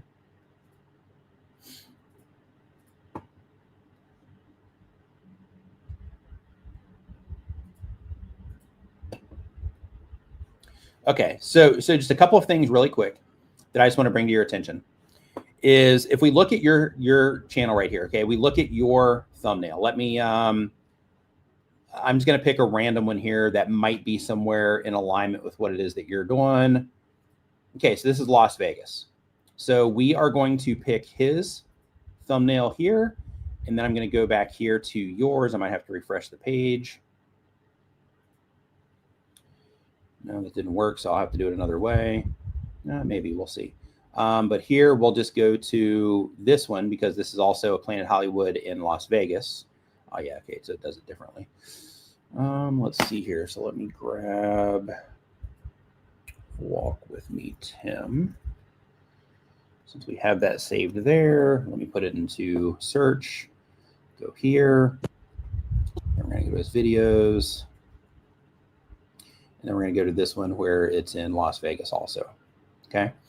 So if you compare these two side by side, one, yours definitely looks like something you can connect with, right? Like it looks like, you're a person that's, in the mall and you're just, sharing your experience there. However, if you look at his looks more like a polished thumbnail in terms of, it has the hotel here in the background and it's a great photo of the hotel. You can even see the sunset in it. The photo of him, it's clear and bright. He's got all the blue in the background where, it'll grab attention to somebody. Not sure what the adults only and 21 stuff is. I guess it's an adults only resort. But basically, you compare the styles of the thumbnails and you look at how clear his is in comparison to how clear yours is, it's just a night and day difference. So a few things that can be helpful there. And don't get me wrong, like, on YouTube, like what you're doing, it can work also. But I'm just showing you the difference because you shared this channel as like one of the top channels, that's similar to yours. And I'm just trying to paint the idea of just the different approach that he's taking that's working well, for them, now.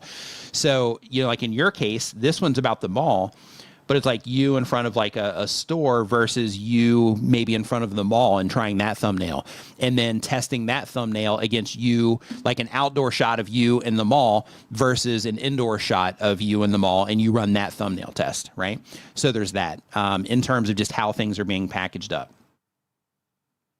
And then you can also have here exploring, and this is a subtle thing, but here your title's exploring Miracle Mile shops at Planet Hollywood, Las Vegas. Here I stay at an adults only resort in Las Vegas, which just by default is just, something like, oh, I wonder what that's all about. And then here you won't believe this, right?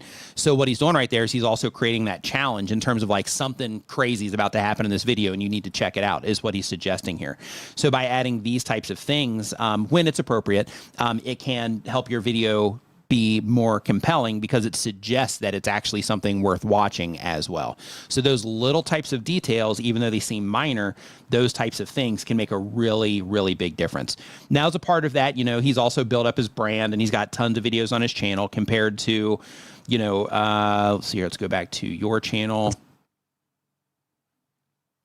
Yeah, you got like 270 videos. He's got like 516, right? So, massive difference in terms of, what you guys are doing. But when it comes to, the content, what I would do, since this is the channel that you mentioned, is do the same thing that I just did. Pull up their channel, look at their thumbnails, look at how bright it is that they are, and then go to your thumbnails and see, just how they're dull in comparison and say, okay, let me open up Canva, let me open up Tube Spanner, let me open up Photoshop, whatever it is that you use. GIMP is also an option. It's a free software. But whatever it is that you're going to use, say, okay, let me take one of my thumbnails, or let me make a new thumbnail and let me try to make it look just nice and bright and all that stuff like this without it looking weird, right? Because there's a fine line there. So let me, bring up the shadows a little bit. Let me, like he did here, he put a completely different sky in his background so that it would pop and, grab attention. But learning how to do those types of things can really make a big difference in terms of your thumbnails. And the reason these types of things are important, and again, with what it is that you're doing, people do respond to this, you know, style as well. I'm just giving this reference because you gave this as the channel that you're trying to compete with. So since they're doing it in a wildly different way, I would experiment with learning how to make similar thumbnails to where you can just set them up side by side. You can say, okay, this is similar to what it is that they're doing. So if somebody were to see this on the homepage of YouTube and it was right next to their video, I would be able to compete for attention compared to theirs because mine is standing out equally as much as theirs is. And then the next thing you would do is you would click into one of your videos and you would see how you start your video. And then you would click into one of his videos and see how he's starting his videos. How's he talking to the camera? Is there camera movement? Is he like inside somewhere? Is he outside somewhere? What exactly is he saying? How fast is he speaking? That kind of stuff. And start looking for all these little details compared to what it is that you're doing. Any other suggestions, D? Because you watch a lot of travel content. I'm working on this. Oh, okay. I know I'm cleaning stuff out. Okay. I'm totally not engaged right now. But yeah, like those types of things, those comparisons can be super, super helpful. Just to make sure that what you're doing is competitive. Because if you're competing with that channel, and that's, you know, because that's the channel that you put in there as the competitor. If you're competing with, you know, that channel, then you have to be able to, you know, match what it is that match or, you know, come super close so that you can, you know, just be in there somewhere, match it so you can go head to head with them or learn how to do it in a better way, right? Next up on the list, we've got Mazzy Artistry. What's up, dude? Hope you're doing great. They upload when they have time.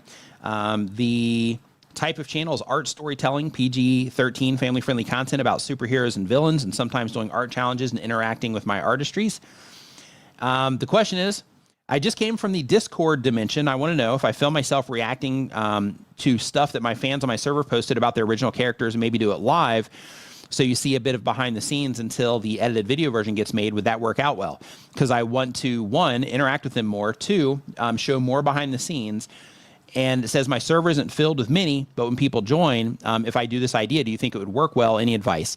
I think anything like that is worth experimenting with because sometimes through doing those types of experiments, you uncover things that people respond to well. However, one thing that I would definitely consider is make sure that you do get, actually I wouldn't consider it, I would do this, make sure that you get permission to show anything from them. So like if they leave a comment on your channel, it's different. But if they have like original artwork and they're sharing that in your Discord server, even though they are sharing it publicly, it doesn't necessarily give you permission to use it. So because of that, just make sure that anybody that you're going to showcase that you do, you know, just confirm with them that it's okay for you to show, you know, what it is they're doing in their video as a way to, you know, spotlight them in some way.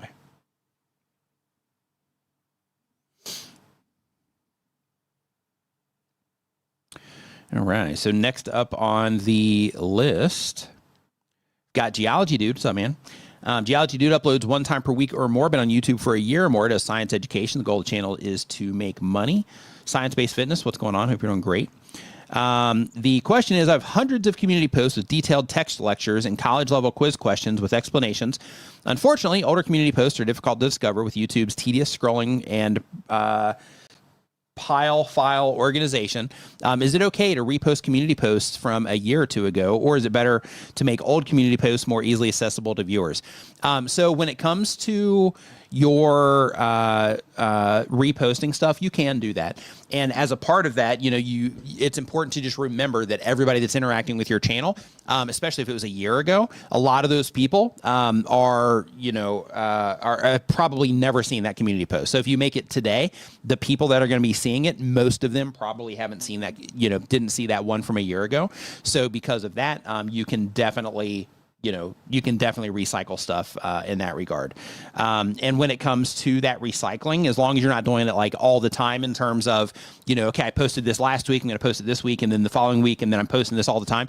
Like as long as you're not doing that kind of stuff, then you're going to be perfectly okay there when it comes to, you know, following rules and, you know, all that kind of stuff. So you don't have to worry about, you know, getting in trouble or, you know, anything like that. Next up. Hey, by the way, if you are just joining us, D, will you go to the wide one really quick?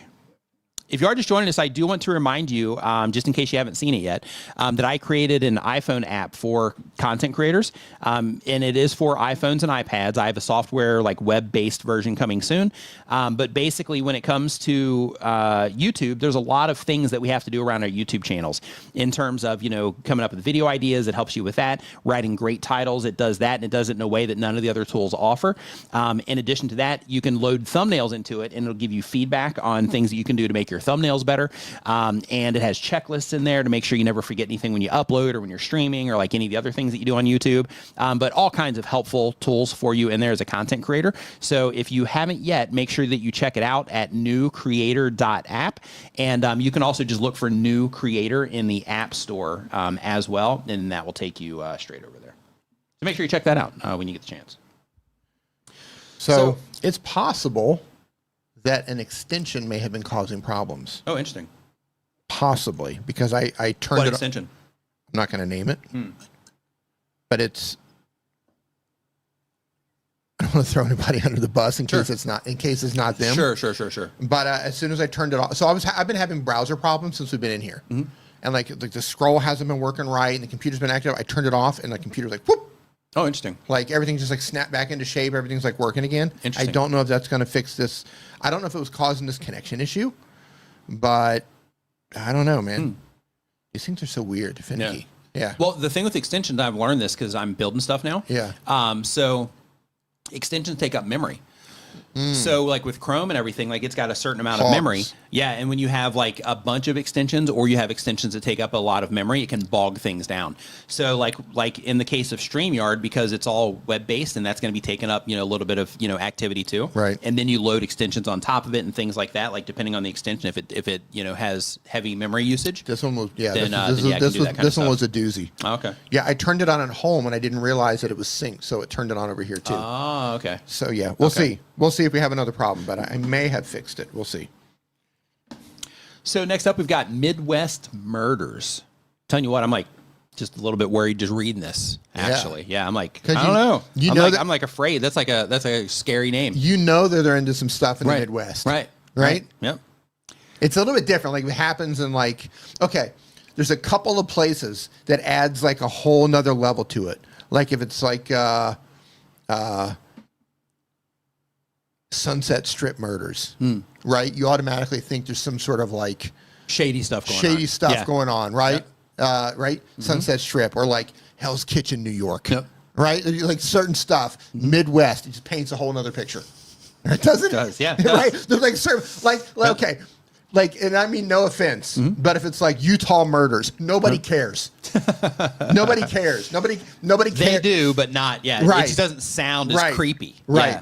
Colorado, the Colorado killer. Yeah. I don't know. That has kind of a ring to it. That does sound kind of good. Yeah. Yeah. I'm going to trademark that. Yeah. Just because it's got a ring to it. Yeah. See that domain's available? Yeah. Yeah, right. Somebody get on that. Yeah. Framing. You see how framing is, right? The Colorado murders, Colorado killer, all of a sudden, whoa, you've got my attention. No. Yeah. Attacks people in the mountains. But this is a true crime channel. The goal of the channel is to connect with others who like what they like. And the question is, I want to raise my casual and returning viewers. Current, I'm an 88% new. It's just about making better, more compelling videos. Or are there other strategies that I can employ? My storytelling has gotten better in the last few videos, and I'm working on that. My average percent viewed is going up. So the folks who are watching seem to enjoy them. The majority of my traffic is from Jested and Browse. Thanks for all you do for new creators. So when it comes to getting people coming back to the channel, the thing there is that the videos need to align. So for example, like if, and you see this a lot, you know, in the stream, we pull up channels, is when you publish videos that are just a laser targeted fit for your audience, then in that case, you know, they'll keep coming back and watch them. But when you deviate a little bit, sometimes that can be like, hey, I'm still making true crime videos, but based on the particular topics of the true crime videos, it might be outside of, you know, like it might start segmenting the people that are interacting with the content. So I'm looking at the channel right now. I just pulled it up, and let's just kind of see what it is that you're doing, just to see if I can give you any examples of that, to see if you're even doing that at all. Plus, because we just talked and made a big deal about your channel name, so I just want everybody to see kind of what your channel is. So let's see here. So as we look at this here, so here, a cold case, a bridge story, A tragic murder and conviction still in doubt. The struggle death of this person. Most scandalous murder, wealth, murder, and mister. Okay, so a couple things to think about is when you have the names in here, like that can work. Like if it's like a really, like there's a lot of, like there's a lot of either fandom around it, or, in the niche itself, it's somebody that's kind of famous within the niche. Then in that case, like name dropping can definitely be helpful. But for some of these, also thinking like, hey, is there a way that I could make this open up a little bit to where it would be, to where somebody doesn't have to care about the person per se to care about the story, right? So like, for example, here you have the 1949 Corey murder. Here, instead of having the who killed that person, you could just have, mysteries of the, 1949 Corey murder. And then that right there is like, oh, kind of what happened with here. And then it doesn't, seem like you have to be familiar with the person, right?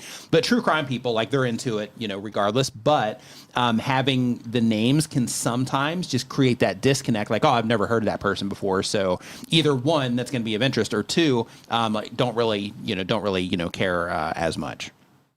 So I would definitely consider that. Let's see if you had any videos take off here yet. Murder in Speedway, the tragic burger. Burger? Hold on. Burger? The tragic burger chef case. Oh, okay. So I guess they were like a burger chef. And then Unsolved, the grisly murder of the Robinson family. I think that's a famous, I think I know about that one too. Unrevealing the conspiracy 50 years later, questions remain. Yeah, this one here is a little bit vague. Forgotten of the person. Yeah, so I would do those types of experiments in terms of, like, hey, let me make a handful of videos that are, more vague and see how people, respond to those. But you do have some of those in here. So because of that, one thing that I would definitely do is I would go into your audience retention reports on some of these.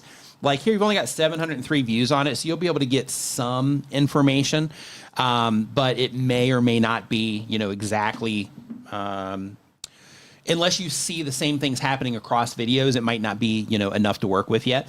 But when it comes to your audience retention reports, I would go in there and look at those and just start looking to see if there is anything that you're doing in the video content itself that could be, putting people off a little bit. So I'm just kind of looking at your transcript here to see what it is that you're doing. Is summer this, transmit media, and kids still gathered in parking lots, talk fence. Okay, so you're introducing them into the story. And then here, and then it would end in a tragic mystery. Good, so you're creating that conflict right out of the gate. Yeah, like it seems like what it is that you're doing, is good in here. So I would definitely just go through all of this and just look at your audience retention reports and compare it, to see if you do notice anything that people are responding to better than others. Because I think mostly how you're packaging this is actually okay. Because, some of the stuff looks creepy, and because it's old, it kind of makes it look creepy too. But two things I would experiment with on your channel. One is I would experiment with the making it vague versus, the people. And you can do this kind of stuff too. And even with the views that you're currently getting, inside of your YouTube analytics, you have a grouping feature, and it's in advanced mode. But basically in this grouping feature, it allows you to be able to say, okay, here's all of my video titles over the last 3 months or over the past 6 months, however you want to do it, to where I'm directly calling out a person. These are the ones where I'm making it, a little bit more vague. Maybe I'm talking about, like the area, or here, the tragic murder and conviction still in doubt, that kind of stuff, where I'm, just being a little bit more vague there, and just see if you notice a pattern with a similar amount of videos, if people, seem to respond to one compared to the other at scale over the videos that you've uploaded. Doing that kind of stuff can also give you some insights on those types of things too. But yeah, I'd experiment with that. And like you don't have a lot of videos yet, and you got 485 subscribers, so you're doing okay in terms of, like your subscriber gain. And I know it might not seem like it, but a lot of people don't even make it, to 500 subscribers almost. So, you're doing okay. But, you definitely need fine tuning, because it looks like people aren't responding to it at, a high level yet, with the exception of a few videos. So another thing that I would also do, because people responded to this one so well, and they responded to this one better, I would also go in, if you haven't done this yet, and I would look at these two, and I would really analyze these in terms of, how you started the video, exactly what were you saying, how were you setting up the story, how did you get into the story, look at your audience retention reports on these just to see, where people were sticking in them, and just try to figure out what you were doing and how you're presenting things around those times as well. What images were you showing, that kind of stuff, to see if you can find any type of, clues in this video to what people, might enjoy for some of these other videos too. Any additional thoughts, D? Nope. Okay. It was a faceless channel. I was hovering over all of their... Oh, you were over there. You were on it? Yeah. I was just kind of hovering around. Shark Trapper says, was Colonel Mustard involved in the burger murders? Yeah, I don't know. Yeah. I have no idea. Tell you what, though, there's a burger place like down the street from where we live called Beast Burger. Those are some burgers worth murdering in there. Really good hamburgers. Yeah, really good hamburgers. Dude, I can't even... my machine is running so much better since I... Really? Yeah. Yeah. I don't know if that solved the problem, but it solved all of the performance issues that I was having. Interesting. Since I've been in here, which is kind of crazy. Yeah. So next up... What was the game with Colonel... Was it Clue? Is that what it's called? Colonel Mustard with the candlestick? Or something? I'm not sure. What was that game called? The old game? Clue. I think it was called Clue. There was a game called Clue, Yeah, but I don't yeah. know if that's the same. You tried to figure out who the killer was based on the clues, and there was something with like a candlestick and Colonel Mustard. No, I'm not sure. Yeah, I think that's what it was. Yes. See, Valentine Station. There it was. Yep. Shark Scribe. That's what it is. Clue. There it is. Clue. Right. There you go. See? Yep. I knew it was something. D shining with the... It's been a while. Yeah. It's been the Clue game. Yeah, there you go. That's what I thought. Drew, I'm not going to throw him under the bus because in case... Listen, if I can confirm that that's who it was, I'll bring it up in the next stream. But I don't know for sure that it was them. And again, extensions are weird. Yeah. Like their extension could be fine, but when mixed with StreamYard, it could be weird. It could be that it's conflicting with another extension on this machine that's causing a problem. Like, Oh, yeah. if you... Yeah. Extensions are really weird. They are weird. Yeah. Could be a great extension, but it's conflicting with another one. Or it could just be my computer. Yep. My computer could just be like, today's the day. It's going to ruin your stream. Hey, we got a super chat. Super chat. MZG ASMR. What's going on, dude? Hope you're doing awesome. Nice to see you. And My views hey, have looking at dropped. your channel here, looks like you are you have arrived here in Thailand. I think you might have been here quite a bit actually. Yeah, you have. Okay. Yep. Gotcha. Okay, so let's see here. So let me pull this up. My views dropped since 2023 by 50%. I don't know what to change anymore. Nothing works. It seems. Can you give me a review? So keep in mind, just as a quick reminder, if your views have dropped considerably since 2023, keep in mind that since 2023, there's probably been hundreds of additional ASMR channels started.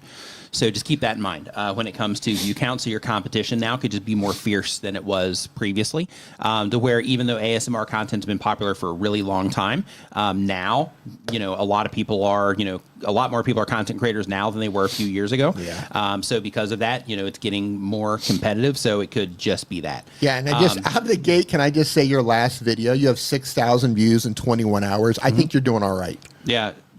It's okay, but they're comparing it though to like this one here a year ago with 2 million views on it, right? Yeah, it's a year and this ago. one here 3 million with 2 million views on it. So what's probably happened, man, and you can go and you can look in your analytics for this. So these videos right here, this whole The whole top setup area looks different. Yeah, and they're barber related. Yeah. Like, here, let me grade these out real quick. Like if we look at this top area right here, we'll just say these, right? So almost 1 million views and up. So 3 years ago, 3 years ago, 3 years ago, and 1 year ago. And then you also have another one here with 400,000 a year ago. So what I would do is I would go into your advanced mode of your analytics. And across the top, you're going to have a line graph. So I would set it from like 3 years ago to now. And then one of the things that you are going to find, or 2023 to now, and one of the things that you're going to find is you're going to start seeing some videos that are dropping off. So I would look at these videos and see if these videos were primary traffic drivers to your channel, and then these videos have just kind of lost momentum within themselves. And that type of thing can happen. It's really normal on YouTube to where you have a video that's just rocking for like a long time. And yeah, it's just driving the whole channel, or, a handful of videos like this that are just driving the whole thing. And then what can happen is let's say you're getting suggested next to like a bunch of videos or something like that, or you have somebody else come into the space that just starts rocking and taking a bunch of traffic from people that are watching your videos and all that stuff, then it can shift things around. And just the system's always updating too. But like in terms of what can happen is, things might change and people might start taking your attention from videos that you were getting suggested to next to a lot and stuff like that, or search if any of this is getting search traffic, and then that can cause your views to start dropping off from there.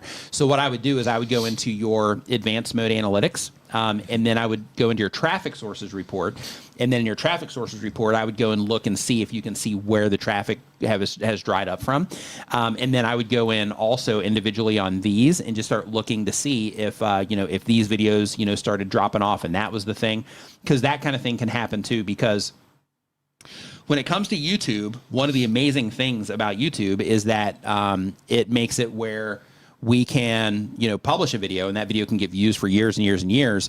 But on the other side of that, you can also have videos that are just bringing in tons of traffic. And then as those videos start to die down and they were feeding the channel, then, you don't have those like heavy traffic drivers that are feeding the channel anymore. And then that can, cause you to have to kind of, readjust what it is that you are, what it is that you're doing.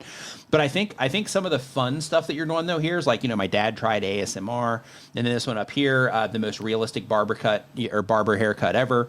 The triggers for sleep, haircut for sleep, ASMR in public, another haircut and shave. I don't know. Hold on really quick. Okay, so you're still on the sleep thing. That's great. But it looks like, it's a timestamp. People aren't responding to it as much. Okay, so this is a big difference. Hold on. So these videos here, your most popular videos on their channel, the max was 40 minutes. Yeah. With the exception of this hour with 418,000 3 years ago. But most of these are like 30 minutes or less. Yeah. And then it looks like some of these, and I get it because you're doing it to sleep, but we're looking at like 2 hours, 2 hours and 29 minutes, 2 hours and 20 minutes, 2 hours and 27. So there's a few different variables that I want you to think about here. Look what he did. Look, all of these long ones, and then look at the last one that was only 40 minutes, back up to 29,000. Back up to 29,000. Yeah. So with that, and you have one here, it's 46 minutes, and then you're at 5,000. Here you're at 21 minutes and 11,000, 27, 5.5. I guess. Yeah, so it's definitely all over the place, but it does seem like, granted, these have been on there for just a little bit longer, but it does seem like these shorter ones seem to be doing, a little bit better. I'm just kind of glancing through everything it is that you're doing here. Shoes, ASMR sound with my girlfriend. Yeah, 25. Yeah, so it seems like these shorter ones. So these long ones might be an experiment that you're trying to run right now. I'm not sure. But, it looks like the shorter ones definitely seem to, at a glance, get a better, response on them. But I think it's fun that you're involving other people and all this stuff. I think that's interesting. But I see you're also trying to recreate the barber cut thing. But one thing that I would do, man, if you haven't done it yet, is if this video here, any of these videos, if they're still not bringing in viewership, like if they've kind of died out, I would consider remaking these videos in a similar way that you did these already, in terms of, how did I start this? How was I positioned on the microphone, and to where you try to recreate these experiences again to see if people respond to them. But only do that if people have, if these aren't getting, any views anymore. That's where you would make that. That's where you would make that move. But yeah, so, I would experiment with the times, which it looks like you're doing here, and make sure with these, and I don't know if you're making these longer for the watch time or if you're doing this to insert ads, but just remember, and you know this already, but I just have to say it, just make sure that if these are for sleep, that you don't have a bunch of mid-rolls in here, because that can make people not want to come back to the channel too, especially if they are relying on these for sleep. So just keep that in mind as well. It's fine on the way in, but for the first, as soon as they get into the video, but I definitely wouldn't have that going on, throughout the video if you are currently trying that. Yeah, cool stuff though. Love seeing that you're like 260. I love the experimentation. Yeah, me too. Yeah, one other thing too that I just noticed, real quick. And some of them, though, it is really kind of hit and miss, because he does a lot of the similar stuff, and then, sometimes it just doesn't work as well. But yeah, it looks like all the videos that did well also are videos where you're like, or thumbnails where you're just right up in the thumbnail also. Like all of these top videos, with the exception of the one in public, you're like all up in the thumbnail. Like the crop is really tight, right? You're like here. There's one where you're about here, but like most of the crops are really tight in the thumbnail too. And you also have the microphone in there to where it's just crystal clear that it's ASMR, you know, from the jump there. Thanks for the super chat, Kathy. She says, "D, I figured out how to add Zoom to Meld and bring a guest in." Yeah, Zoom is probably the easiest way, I would think. I'm guessing you added it as a device. But yeah, good. Glad you figured it out. Have fun with it. Yeah. Yay. So next up, we've got, I think we did this one already. Oh, okay. So LOL with Mamta is the next channel here. They do daily content. It's comedy videos in India. The goal of the channel is to make money.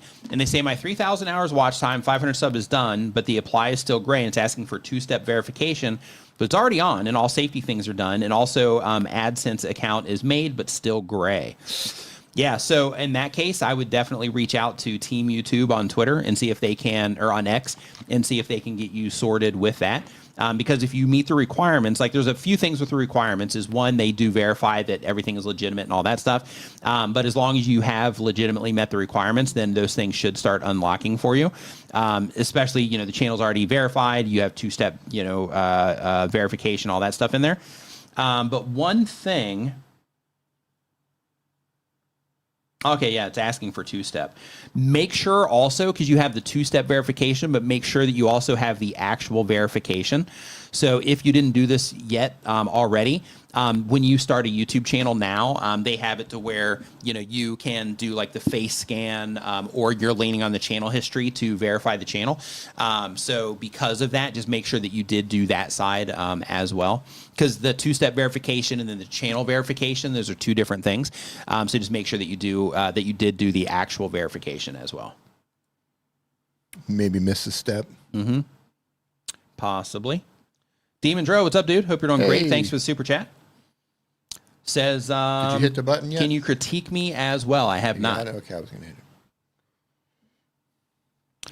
it. So let's pull you up and check out your stuff. His vibe on his channel is so cool. He's got such a cool vibe.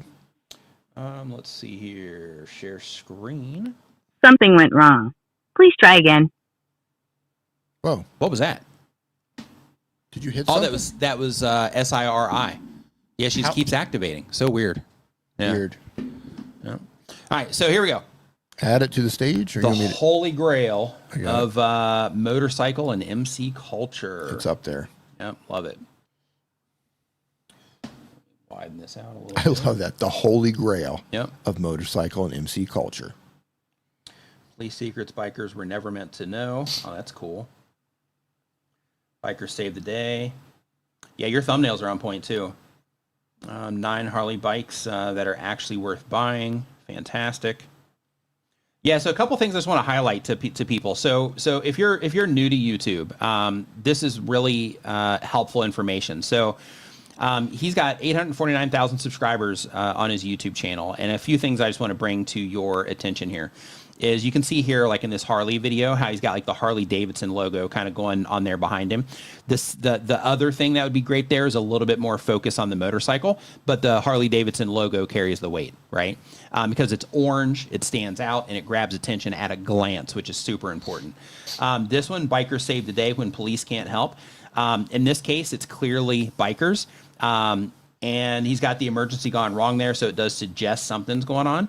But I would experiment with this. Let me see if you're A/B testing these. Yep, he's A/B testing. Yeah, so one of the things that I was going to say to experiment with here is putting some imagery on the thing that could have gone wrong. Is that right? an AI-generated image, or is that real? I'm not sure. I think it might be AI. I'm not sure, though. I don't know. I think it's AI. Yeah, because it looks like it has a slight misspelling here. Oh, maybe not. Yeah, I don't know. But you know, at a glance, if that's not, if that is AI at a glance, like that's pretty good. Like, especially if that's shrunk down on a phone, you're gonna think that's real.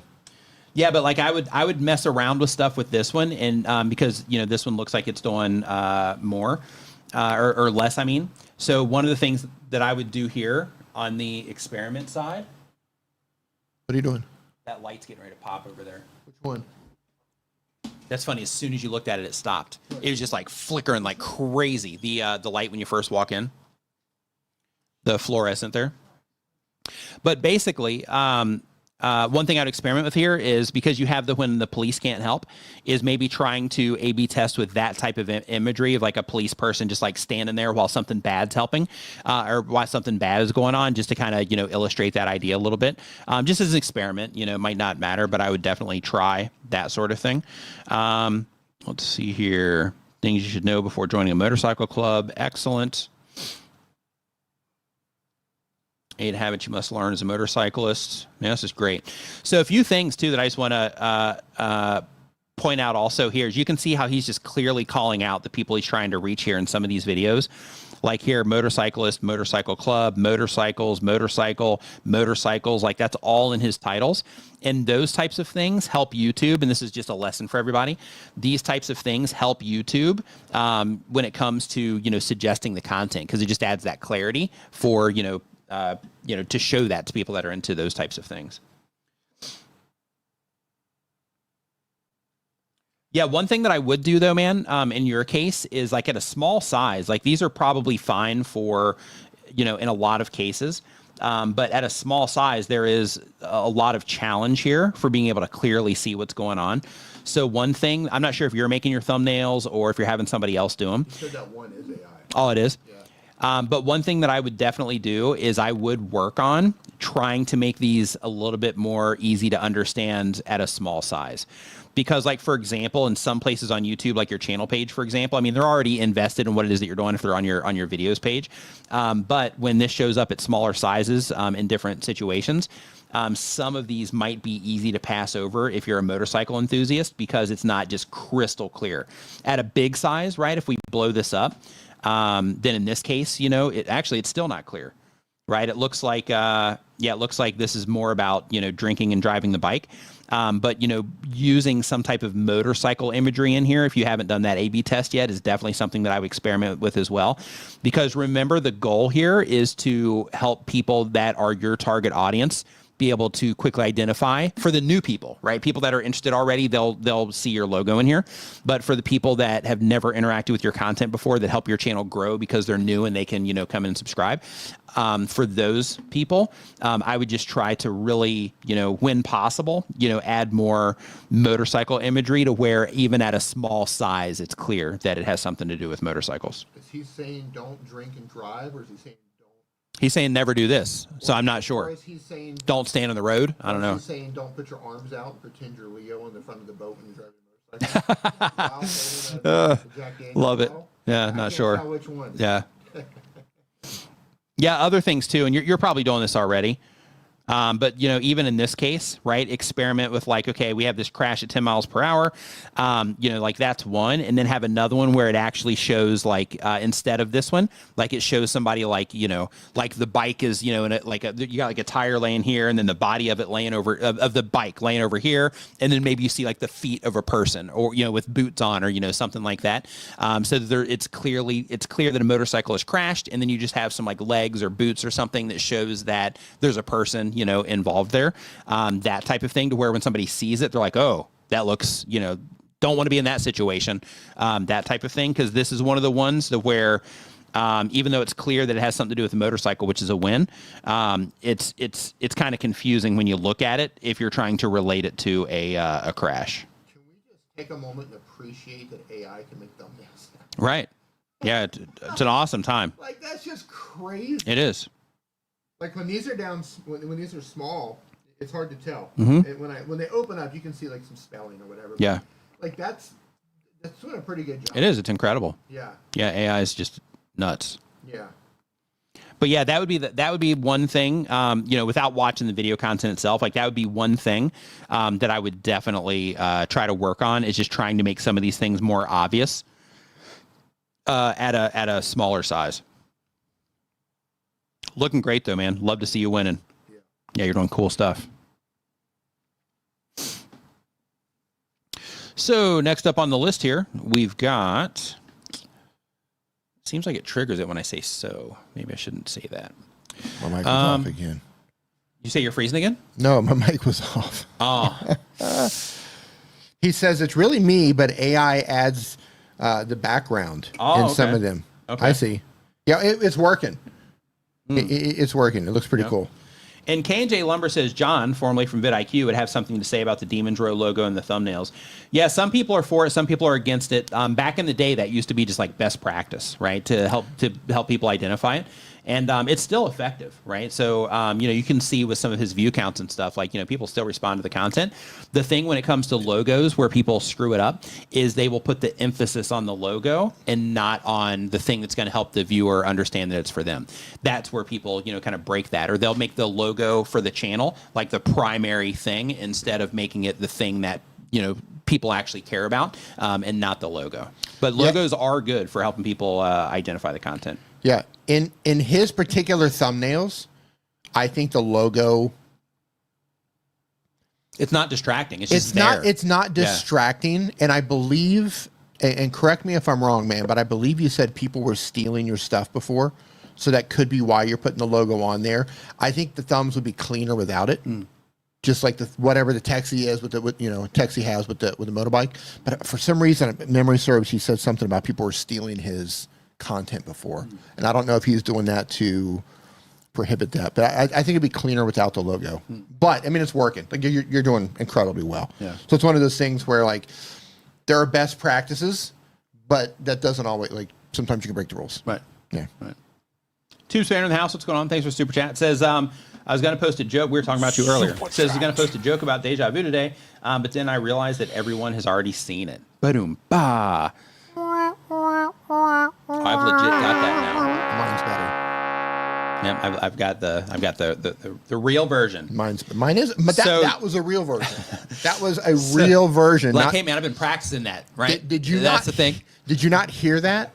Did you play your version? I did. Which sounded better? Yeah. Can we get the chat to vote on this? Which sounded better? Yeah. The artificial thing that he found on the internet? Oh, he said that people were taking the biker imagery right off of his thumbnails. So they were stealing his imagery. Yep. Yeah, that's Yep, what I thought. Yep. That's what. So that you put the border on, or the logo on there. That's Yep. what I thought. Yep. Because as soon as I saw, You can also see it in his jacket and stuff like that, And he where had it's it on all the back like of the hat. Yeah. So Yeah. he's kind of subtly putting it in there too. Yeah, when you pulled it up and I saw the little logo, I was like, not a fan of the logo, but then for some reason I remembered him saying that they were somebody was stealing. I thought it was imagery. Yeah, I thought that was. See, D's real sound was better. The real one was kind of sexy. I don't know how I feel about that one. Yeah. Know how I feel about that one. Yeah, Shark Scrapper. Can we get Shark Scrapper out of here, permanently banned, guys? 37 bit. That's what I'm talking about. So UK One Tech. Rise up, people. Let them know.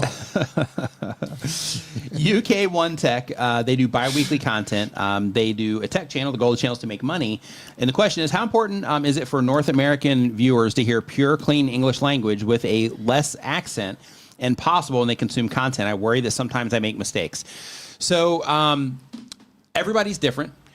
There are plenty of channels that just crush and they have accents. Yeah. So because of that, I would say that it all depends on how clear your accent is. So if you have an accent, but it's still to where you can understand what you're saying without having to put in an effort into trying to understand what you're saying, then you're going to be okay. What's the name of the channel?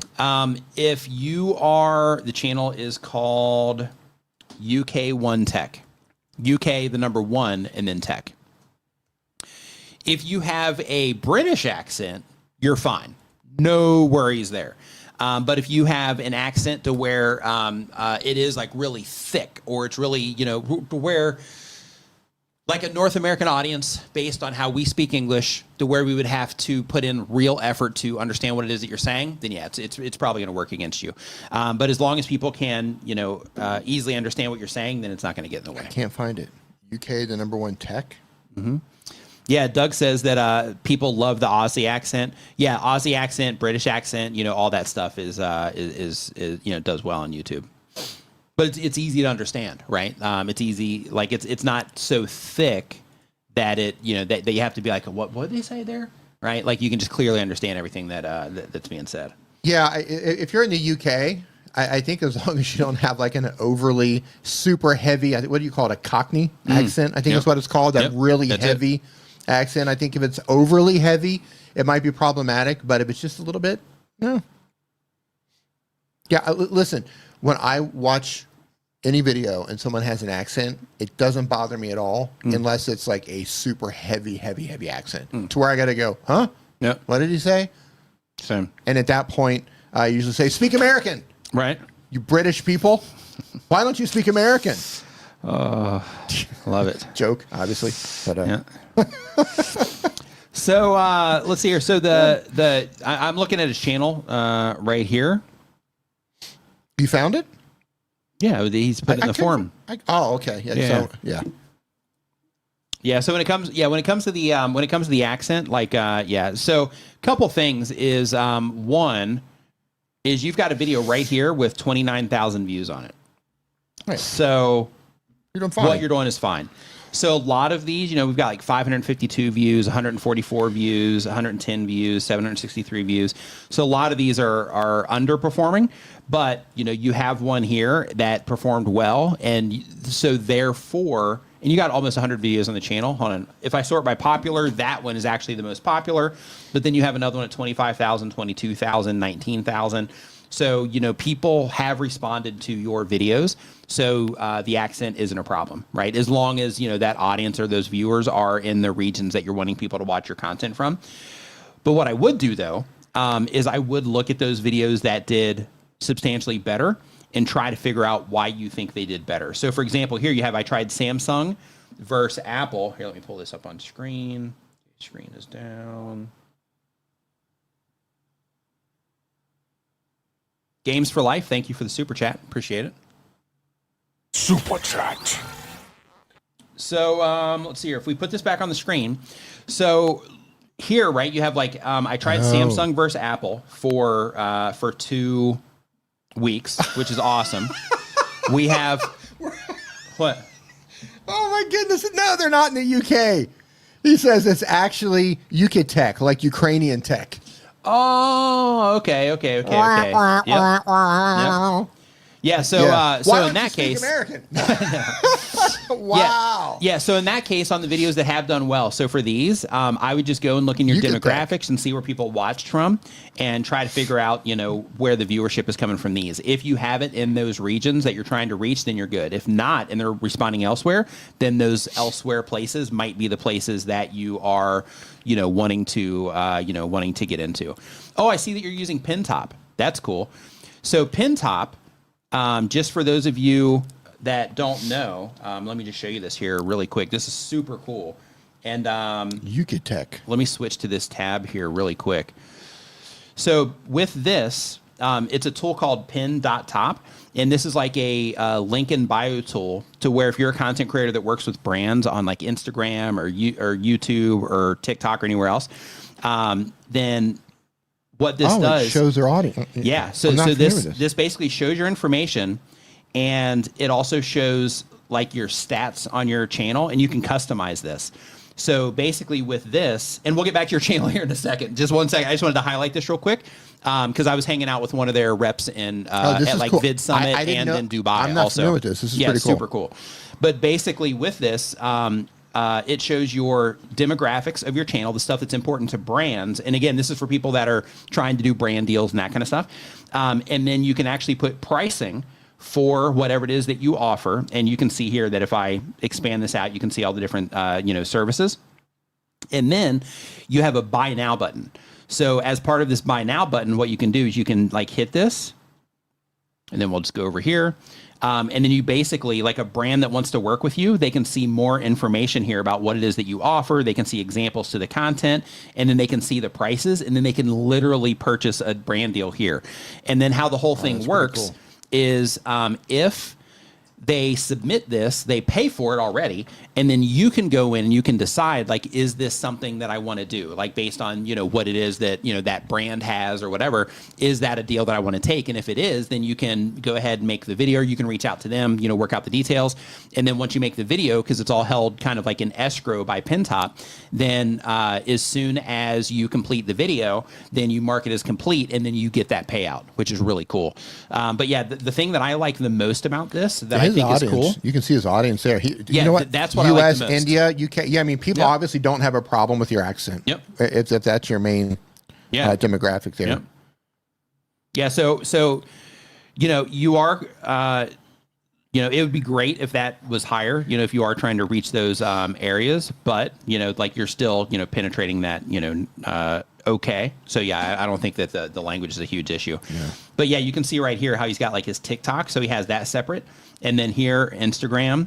So what this does is it shows brands when they click on that link, it shows brands like all of this stuff so they can have the information that they need per platform to decide if they want to work with you or not. That's pretty cool. So I considered doing one of these like for the live stream, right? Because we've got like the sign up front and stuff like that. And then just working it out like, okay, you can just get a sign in front and like that's the thing. Yeah. So I've considered doing that, but it's just one of those things that's on the list, but I just haven't gotten there yet. Yeah, that'd be pretty cool. But yeah, super cool.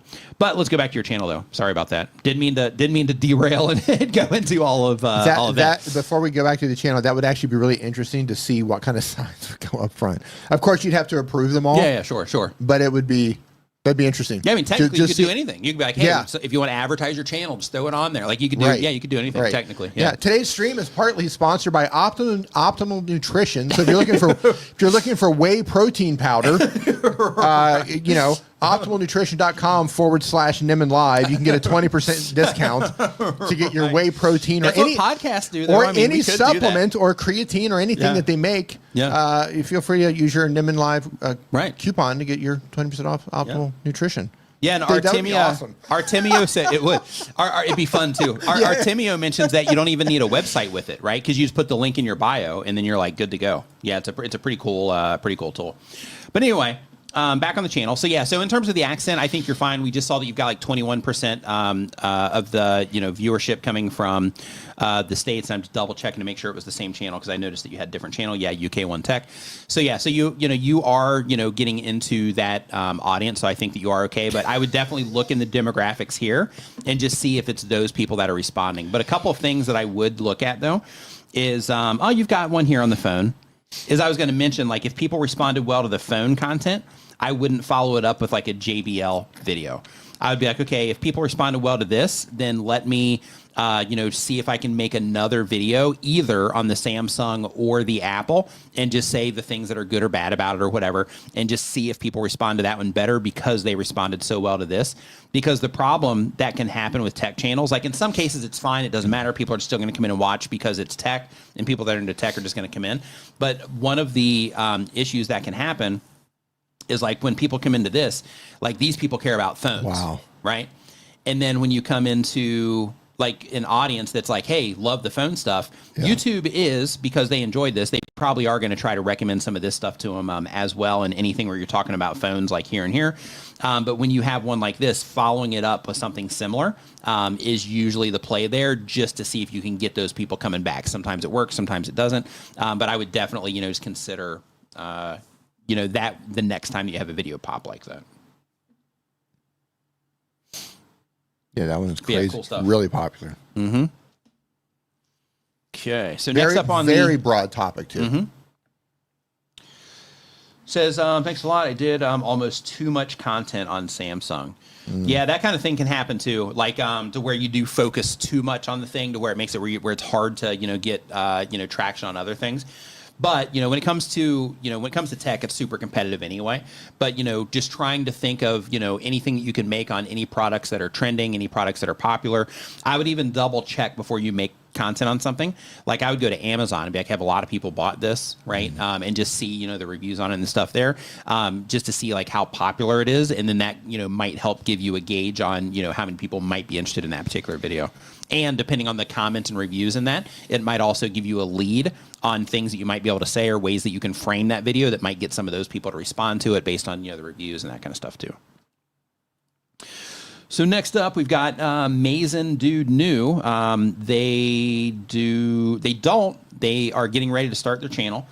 The channel is whatever comes to mind. Says, I don't know. I'd share my art, maybe play games sometimes on my Xbox, do vlogs when my face is literally in front of the camera and I start rambling about whatever, literally anything. Whenever I think of anything channel, I think of PewDiePie because I don't know who to link to. That's really it. Okay, so when it comes to him, he has an established brand already. Tons of people know who he is. He has tons of authority on his YouTube channel in terms of YouTube knowing that when he publishes a video, they know exactly who to show it to, and those people always respond to it.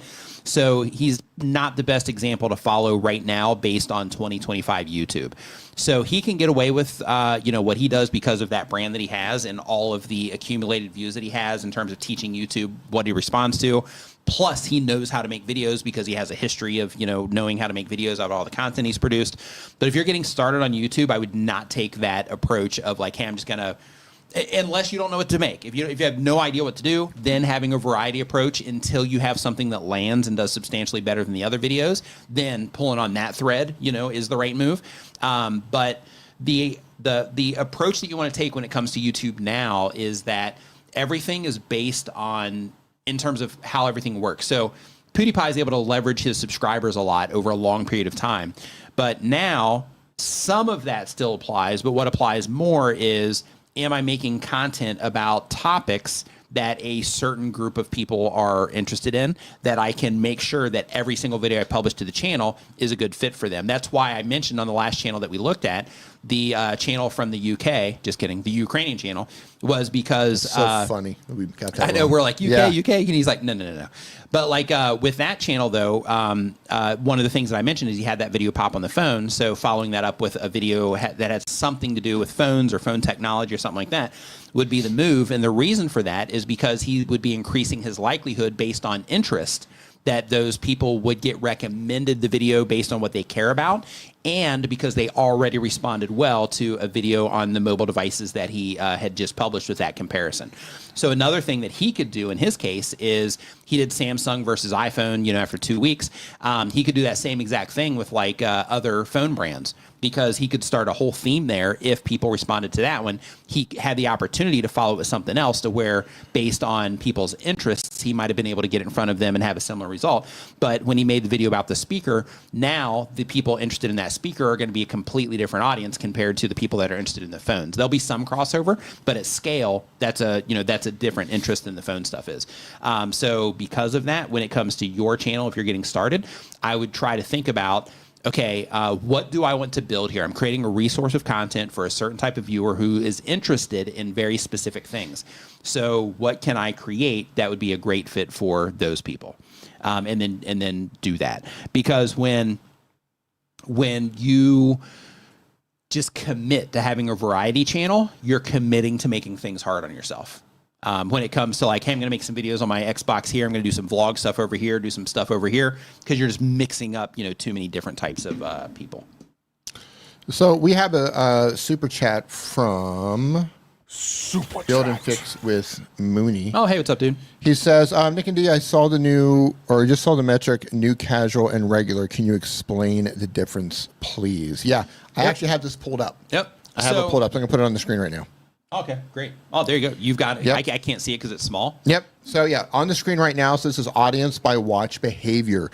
New videos have watched your content for the first time. And it has a note that says viewers who watch from a private browser, deleted their watch history, or haven't watched your channel in over a year are considered new viewers. Casual viewers have watched your channel occasionally for a while. They have watched your channel at least once per month for 1 to 5 months in the past year. And regular viewers have been watching your channel consistently for a long time. They've watched a video on your channel at least once per month for more than 6 months in the past year. They are your most loyal audience members. So that is what Google says. Google? That's what Google says about that particular audience watch behavior. I find it kind of confusing. I mean, I'm cool that we have this new metric, but I find it kind of confusing. Yeah. Yeah. What do you find confusing about it? It's just counting by months like that. just when you're looking, I mean, well, they need a definition, right? If Right, they, you did, need if a they de- didn't right. have that definition, then people would be like, well, how do we know? What no, does that's what I said. I'm yeah, glad we have yeah, it. I'm yeah, glad we have it, but it's Yeah. just because it's new and you just have to like lock those months into your head. Oh, yeah. Just to think about what is the regular viewer again? Yep. You know? Yeah, that's the funny thing when like they put that stuff out is like You have to memorize that. recalling it, being able to recall it. Yeah. Right. Yeah, and what's funny is things that don't come up for a while, or that you don't, do or look at for a while. Then when those things come up, it's like, oh gosh, I haven't done that in a while. Exactly. And then that recall can be Right. can be challenging sometimes, Yeah. as you know. So the next channel here is from Unmatched Stories. Let's go ahead and get this link copied here. They upload one time per week or more. They do a faceless channel. The goal of the channel is to make money. And the question is, what can I do to make my channel better? Let's take a gander at your channel. And hey, really quick, for those of you that are just joining us, I do want to let you know, D, if you want to switch here real quick, I have an app for YouTube content creators. It's an iPhone app. You can find out details about it by going to newcreator.app. So make sure that you go and check that out. It has all kinds of helpful things for you as a YouTube content creator to help you come up with great titles, great video ideas, test your thumbnails. It's got a content calendar in there to help you stay on track.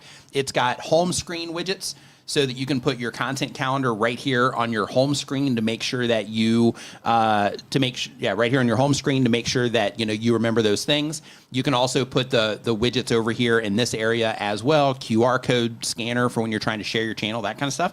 But super helpful app for content creators, so make sure that you go and you check that out. Yeah, you can also scan this right here as well to go and give that a shot in case you're watching on a TV or a computer, and it would just be easier to scan that compared to going and typing it in and all that good stuff. So thanks, Steve.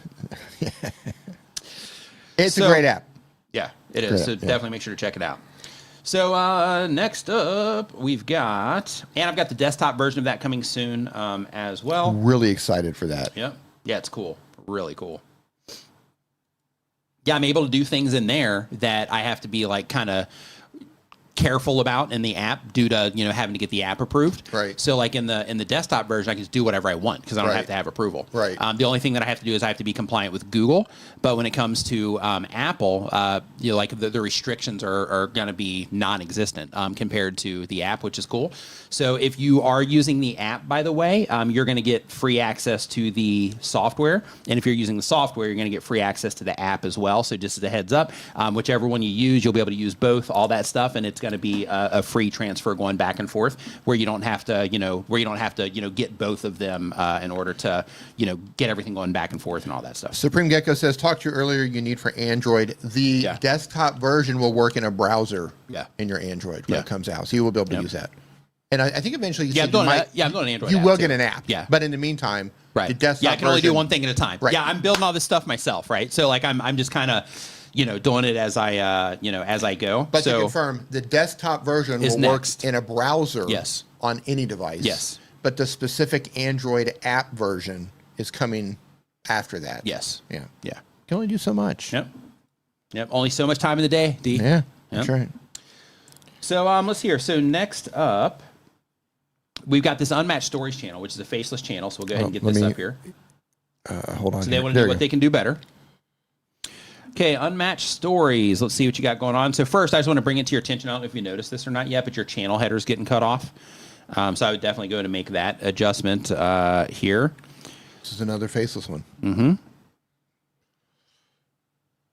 Oh. Yeah, and on a mobile device too. So a lot of people watch videos on phones. So if you want to kind of help everything, look as good as you can, that's what it looks I would like just on a go phone. in. Yep, this is what it looks like on a phone. So I would just go in and just kind of mess with that. So on the computer, on the desktop, as you saw, it looks like this, where it's cutting everything off at the top. On a TV, you're good because it looks really cool on a TV. That's a really cool header. header. Might be what you're going for. You might just be targeting TV viewership, which is fine. Yeah. But people do watch content on all devices. So when it comes to this sort of thing, you do want to make it to where it's easily accessible and easy to understand on all devices. Now, just so you know, making this change isn't going to be like a big deal for the channel, and it's not going to all of a sudden make everything better.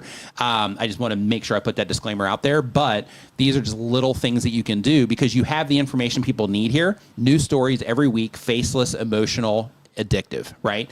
So you got the tagline, like you've put time into making this look cool and all that stuff. So because of that, do the same exact thing for mobile devices and for desktop. Just make sure it all fits into these areas so that you can do that. Chantel Hills, who, let's see, yeah, there she is. So Chantel, she has a website. You can actually just put in her name there. She can just share it here in the chat, or Doug can share it. But she has a template for making channel art to where she has like the TV version. She shows where all the stuff is showing up on TVs, all the text and all that stuff in the areas that are kind of faded and all that. Is it a free download or something she's selling? Yeah, it's a free download, I think. And with that, it'll help you be able to optimize it so that it'll look good on everything. So make sure that you check that out. Yeah, Doug just dropped it in the chat there. But let's keep going.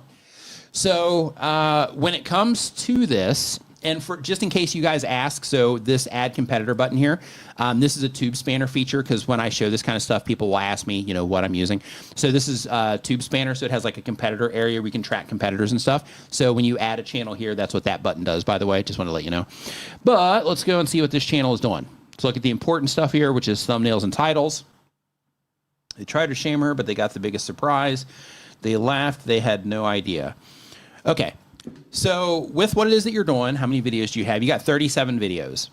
So right now, I think that even though the thumbnails can grab, you know, attention, I think some of them are really difficult to even have an idea of what might be behind them. Yeah. Like this one's a little bit more clear, right? The she sold my baby, because it has like a person over here and then a person that's like behind huge. bars. I mean, you're doing well with this one. I would actually enlarge that text a bit. She sold my baby. Yeah, because that's like polarizing. Yeah, it is. That's something that would stop people dead in their tracks. Mm-hmm. She sold my baby for $50K. But This is actually one of their higher performing videos. Exactly. That's what I'm saying. People are responding to it. I would test, because you can test thumbnails now. I would test making that larger so that she sold my baby for $50K just immediately hits them. Yep. Because that's I mean, it's working. Yep. Wow. Yeah, so in your case, since you're doing like faceless stories and stuff, I'm guessing you're just making a bunch of AI, you know, clips and things like that in here, which is perfectly fine. But as a, you know, part of this, one thing that I would definitely just work on is like stories. So basically just you know, you got one here that's like 3,000 views on it too, is go into some of these and start trying to understand like, okay, in terms of the packaging, what might have gotten people here. So you have Welcome to the Unmatched Stories, Black Drama and Betrayal Story Time. And then here she thought Marcus was the one until she learned the truth. I don't know if this is connected to this in some way. I'm not sure. And then up here, she sold my baby. So as for what we're looking at right now, these are the ones that stand out. Polarizing. Yeah, it is. Thing. Yeah. Wow. But She should have got 55K.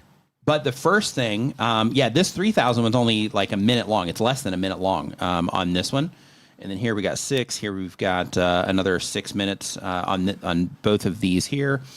But yeah, so a couple things is one, this is all new. So you're going to have to go through the process of learning in terms of topically, you know, what are they responding to? Looks like you are doing a lot of like drama related things, which I think is great because people respond well to that. But what I would do is on the videos that have done better is I would definitely go through and I would just look at the details of these videos because, sorry, these videos here. I'll just do it this way, make it easy. So go through and look at these videos right here. Go into your audience retention reports and look at the actual videos themselves, but track them along with the audience retention reports. But go in and look at these and from a story standpoint, be like, okay, how did this whole thing start? How was I setting up the story here? How did I get in? You know, how did I transition into the next part after I set it up? And just go through the whole thing and take notes on how you structured all these, and then try to repeat structurally what you did with these if you're not doing that already, and see if that makes a difference. But I think with this type of thing, because it's all story based, everything is going to come down to the stories that you make and making them interesting, you know, from the outside. So I'll be honest with you, this one here, I'm actually a little bit surprised that this one, for the thumbnail, that this one, you know, did better than like this one. And the reason I'm surprised is just because this is pretty, you know, vague. The title's getting cut off, you know, like that kind of stuff. Assuming it's organic views. Yeah. But you know, the timestamp on it, you know, maybe people just clicked on it because it's not a huge commitment. I'm not sure. But with this one, it just, none of this seems like super compelling or anything here. So I'm surprised that people responded to this one the way they did. But, you know, short, easy to consume. Maybe you grabbed their attention when they came into the video, like right out of the gate. And in the autoplay here, it looks like they might be fighting. So it does look like some drama attached here. Just going to autoplay this one. Yeah, she's crying on that one. Yeah, it looks like what you're doing is pretty cool. So I think the next step, and you know, I can't do this obviously for you, but the next step would be to dig into the back end and actually look at the video content for these. But one thing I would stop doing that I noticed that you're doing here is if we look at your titles, how you're putting these in quotes, I would stop doing that.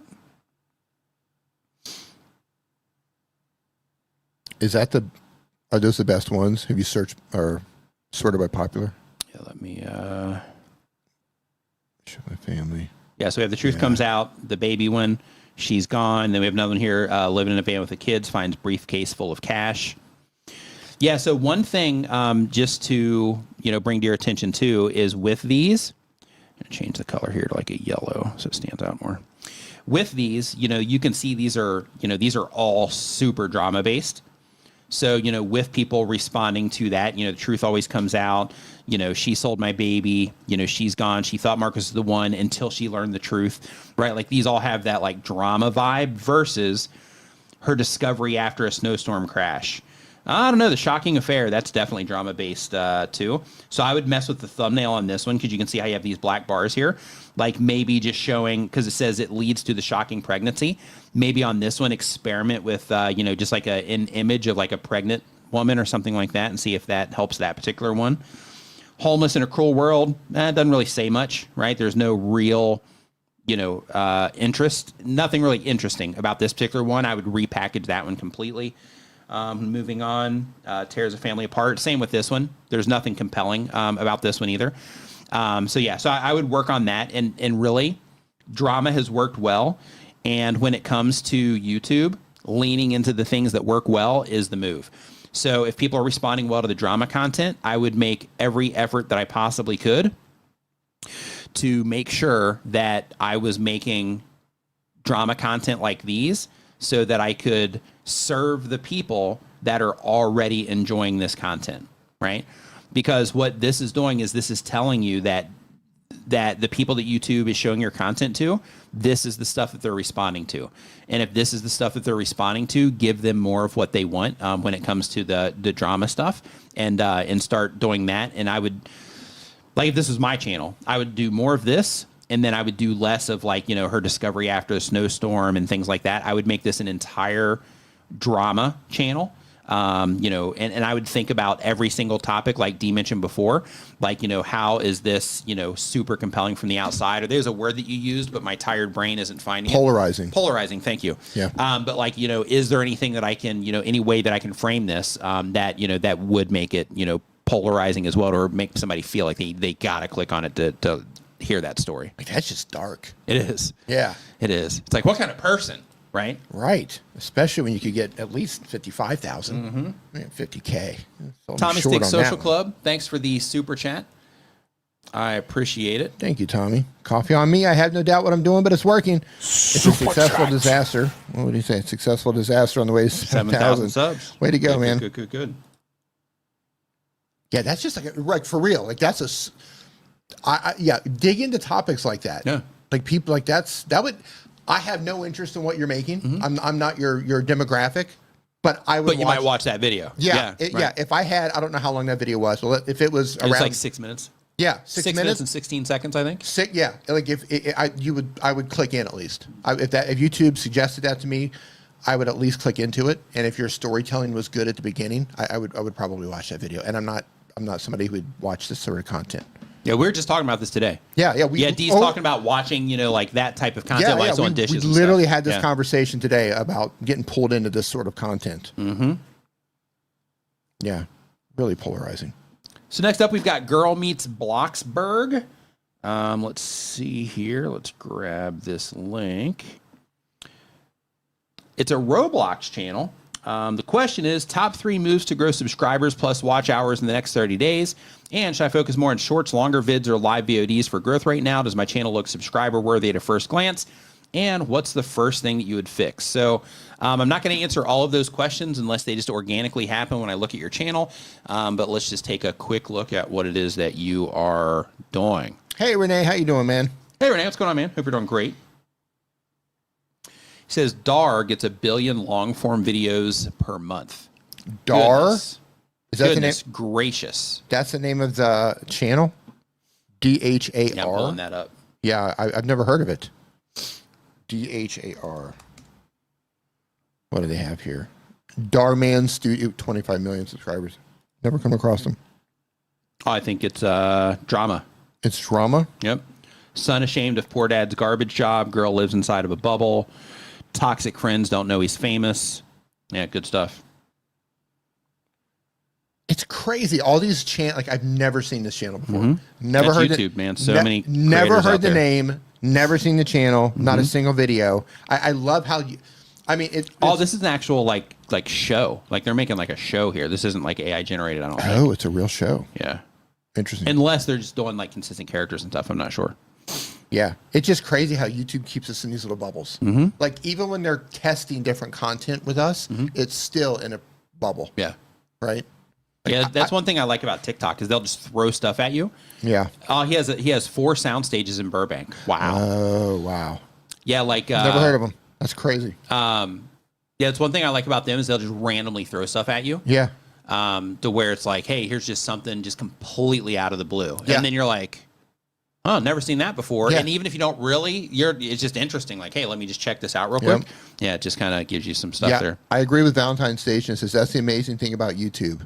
They could be huge and you have no idea. Yep. Right. So it's kind of like the known and unknown universe. Right. Like we know what's in our known universe, and there's a point we know nothing past. Right. That's Right. like the algorithm the algorithms that are holding us in Right. our little bubble in YouTube. Yeah, the visible universe. Yeah. The visible Yeah. the great. versions of YouTube. What is that? The time horizon, I think they call that, isn't it? Is it the time horizon? I think so. To where it's like, like, we'll never be able to see yeah, past see it. past it. Yeah. That's it. Thanks for the West super chat. Neverland, thanks for the super chat. Says 2 weeks ago, I told you I expected to get monetized in a couple days. Now I have over 4,000 subscribers. Thanks for all your advice. Congratulations. Yes. High five and fist bump to you. Yes. For that. Absolutely love it. It's awesome crossing those milestones, isn't it? Yeah. And getting monetized. That's always exciting too. Because it's like, okay, now I can start earning money from this thing that I love doing. It's great. Getting monetized is incredibly exciting. It is. Yeah. Like even if you don't make much, it's still exciting. Because it's just free money. Yeah, for doing something you enjoy. Yeah, for doing something you enjoy. Right. Yeah, I love it. Okay, so really quick, I'm gonna pull this channel up here. Which one? Yeah, so basically they were just wanting some tips on things that they could do better here. Here's another one. Alan Chicken's Chow is another example of this category. Alan's Universe, about to hit 100 million subs. Nice. Never heard of him. Yeah, write that one down too. Alan Chicken Chow. Let's see. Wild. So yeah, so on this channel here, the very first thing that I would do is I would make your thumbnails a little bit easier. So like if you first, I can't emphasize enough how important thumbnails are on YouTube. So what you're doing right now is you are currently my thing came undone. What happened? Do you need me to do anything? Yeah, will you plug me in? Yeah. I think you kicked it. Oh, okay. Yeah, your foot was right by it. So right here, like if you look at these, like at a glance, like none of the text, this one, it kind of stands out a little bit, but this one, probably boxing neighborhoods. I don't know if you're focusing on the neighborhoods or if you're using their logo here. I'm not sure. But here you can see how the text just kind of blends in with what's happening in the background. So when it comes to making thumbnails, making the text to where it contrasts with the background so it stands out more is definitely something to consider when it comes to these. And then you have what could these new buildings be? That's fine, right? That in terms of, the thing that you're doing. Here, your text on your thumbnails, the imagery on your thumbnails, like there's no real focus for what it is that you're doing here. It looks like this might be a wedding cake here at this small size, but like the text is almost impossible to read at a small size as well. So one thing that I would recommend that would probably make the biggest difference right now outside of, the video content itself is, first, because this is, because you mentioned the first thing that I would fix. First is I would spend a lot of time on the thumbnails, and I would open up, because you said this is a Roblox channel. So I would go open up other Roblox channels and start looking at their thumbnails and just see like, okay, how does mine stand out compared to theirs? Are they, is their text easy to read? Are they using text at all? That kind of stuff, just to make sure that you are able to grab attention from channels that are already doing, or next to channels that are already doing this type of content. And the whole game when it comes to thumbnails is having a clear focal point on the thing that's going to help viewers identify the content about something that they might care about. In some cases, it's text. In some cases, it's just the imagery itself. In some cases, you might need text in order to add some clarity to the image, that kind of stuff. But the idea is to have like a clear focus point, something that stands out. And right now, like this, you have some buildings, but the text here is in the place to where it should stand out, but it doesn't. Over here, there's just like no focus at all when it comes to everything that's happening over on this side. This one stands out just a little bit. But yeah, like the thumbnails are the things that I would work on in your case right now. And like I said, I would pull up a Roblox channel that's successful, that is doing well. Like you're 17,000 subscribers, so you're doing something right. But when it comes to trying to take that next step up, I would literally pull your channel up side by side with other Roblox channels that are a little bit bigger than yours and that are getting higher view counts consistently. And I would just start analyzing what it is that they're doing compared to what it is that you're doing. Like that's really, in my opinion, that's the best way to learn what works on YouTube, is doing those direct comparisons, because when you do that, it helps you be able to see things that you might not have noticed prior, right? Because you like right now, you could be doing everything that you are thinking that you should be doing right, and you might be right doing everything right, but based on the question and all that stuff, I don't think so. And on what I'm seeing with your thumbnails, I don't think so. But other things like, you published 5 months ago, and then a month ago, and then a month ago, and then 4 days ago. So you're having these huge gaps between content as well.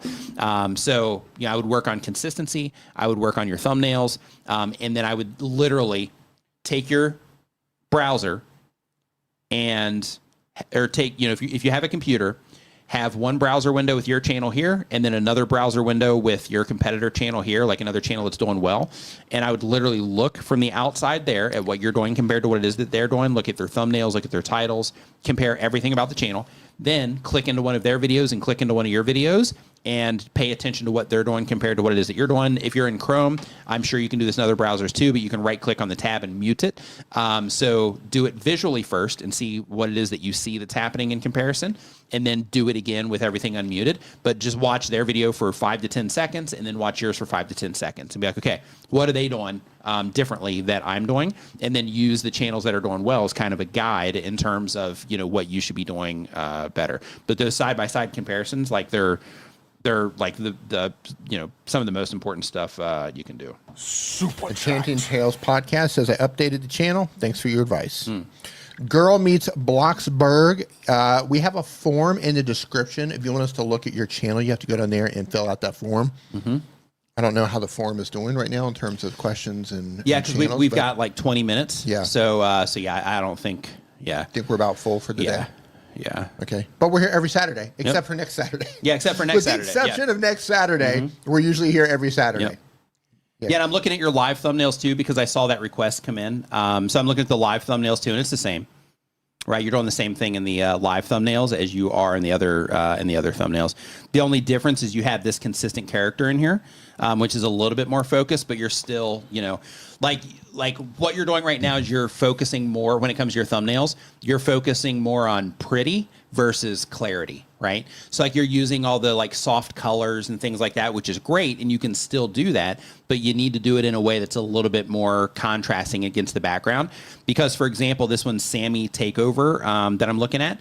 Like that one, I literally can't see what that says. I can see the word over because that stands out just a little bit, but like everything else, all the other text that you have in that thumbnail, I literally can't even read what it says. Let's see here. So next up. So we got the Blueprint Success is the next channel. They upload 1 time per week or more. It's AI motivational hip hop. Oh, that's cool. Let me open that one up. AI motivational. Yeah, I'm gonna open this one up. Yeah, because I gotta check it out. Yeah, because I like hip hop, so I'm just gonna kind of put this one here in the background for later. AI Well, motivational. let's just see here. It says they've been making videos for a year or more. The goal is to be a full-time creator. And the question is, will YouTube Shorts help me with my watch time?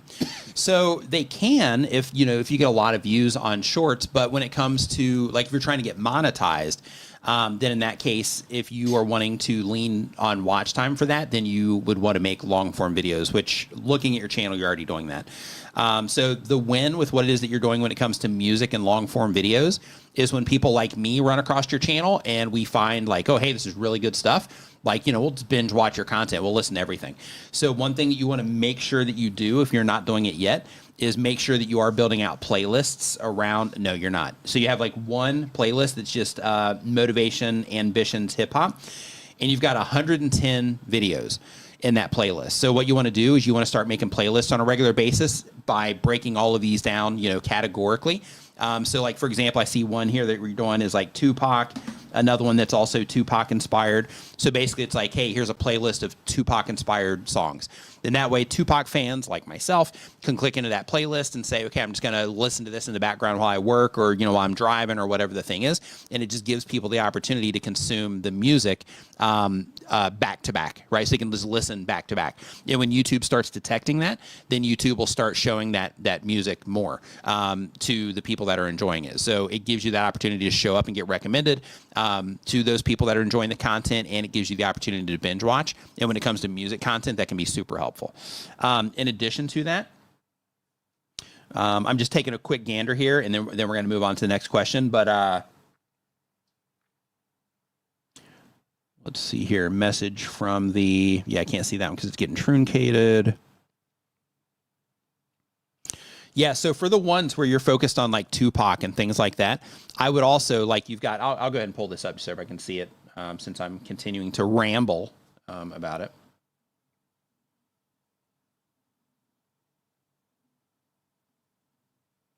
Yeah, so like this one, right? Like you have Tupac in here, and you can still see that it's Tupac, but then you're covering up with all this text, right?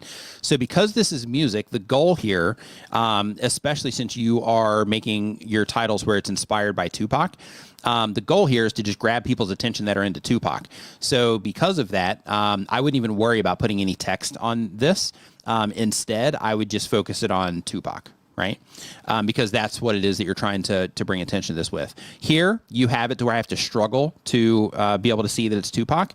Make it prominent, right? If you're going to use Tupac here, then just make the image prominent to where it's just crystal clear, and it's not like a hint that it's Tupac, but it is just crystal clear at a glance without question that it's Tupac, so that Tupac fans will be like, oh, what does this has to do with Tupac? And then if they are interested in hearing the Tupac-inspired motivational hip-hop, then it gives them the opportunity to do so. In addition to that, you have here, you keep using Tupac-inspired hip-hop, Tupac-inspired hip-hop, Tupac-inspired hip-hop. So one thing that you can also do, like that's good if you're trying to get like search traffic and stuff, but one thing that you can also do is, when it comes to some of these, because if it's motivational, instead of it just being framed as motivation style hip hop inspired by Tupac, you can change the whole entire thing. So here you're putting in like a song name that nobody knows. Here, you're doing, basically you have a song name and people don't care. And then you have Tupac inspired motivational hip hop that you keep repeating. Instead, one thing that I recommend that you just try it and see if it helps is to frame some of this around, because it's motivational, like a, this hip hop song will, fire you up for, to work out. This song will, get you excited about, the project you're working on, just whatever. Like basically just figure out any possible motivational scenario that somebody might listen to music, just brainstorm on it and come up with, ideas there, and then frame some of them around that also, so that it just kind of makes it all relevant to, things that, people, care about, versus, putting some of these, song names in here that, people, don't really care about yet. And just being super repetitive when it comes to Tupac-inspired motivational hip-hop. because you can see in the thumbnail, you got Tupac in there. So, you know, that by itself is going to carry some weight. But yeah, I would definitely work on the framing of some of that. Because like on YouTube, like people don't know the song yet. Since you're doing, you know, original music here, if people don't know the song, then having the song name doesn't matter. Have it in the description, right? So that if people are like, oh, hey, what is this? Can I find this on Spotify or something? They can. But from the outside, you got to think, how can I get people that are interested in music to motivate them to respond well to this? And the way that you do that is by framing it around the value that they'll get out of the video, which is the motivation and specifically how it'll motivate them. So I would experiment with that type of thing.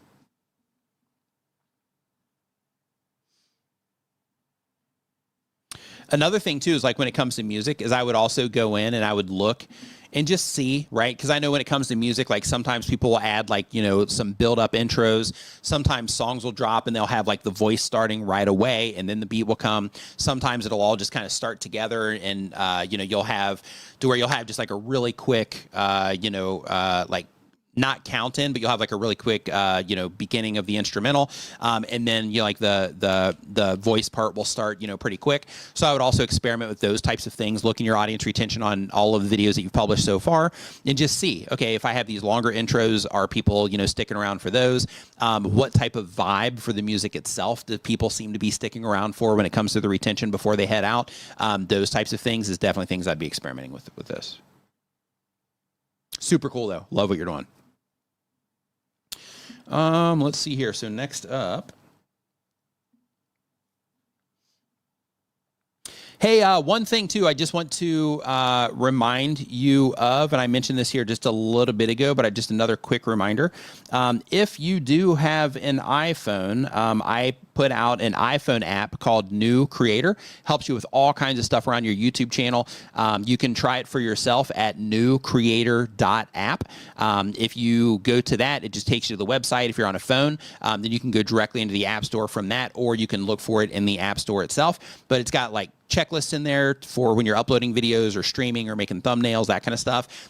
It will test thumbnails for you to make sure that the thumbnails that you're making are effective. And like one of the things that we talk about here is that focus and, you know, all of those things when it comes to your thumbnail, readable text, all that stuff. It looks for all of those things and it gives you a full report that you can actually download to your phone and it gives you, you know, advice on how to make your thumbnails better. It has a title generator in there that all you have to do is explain what your video is about and it'll give you titles based on different titling strategies.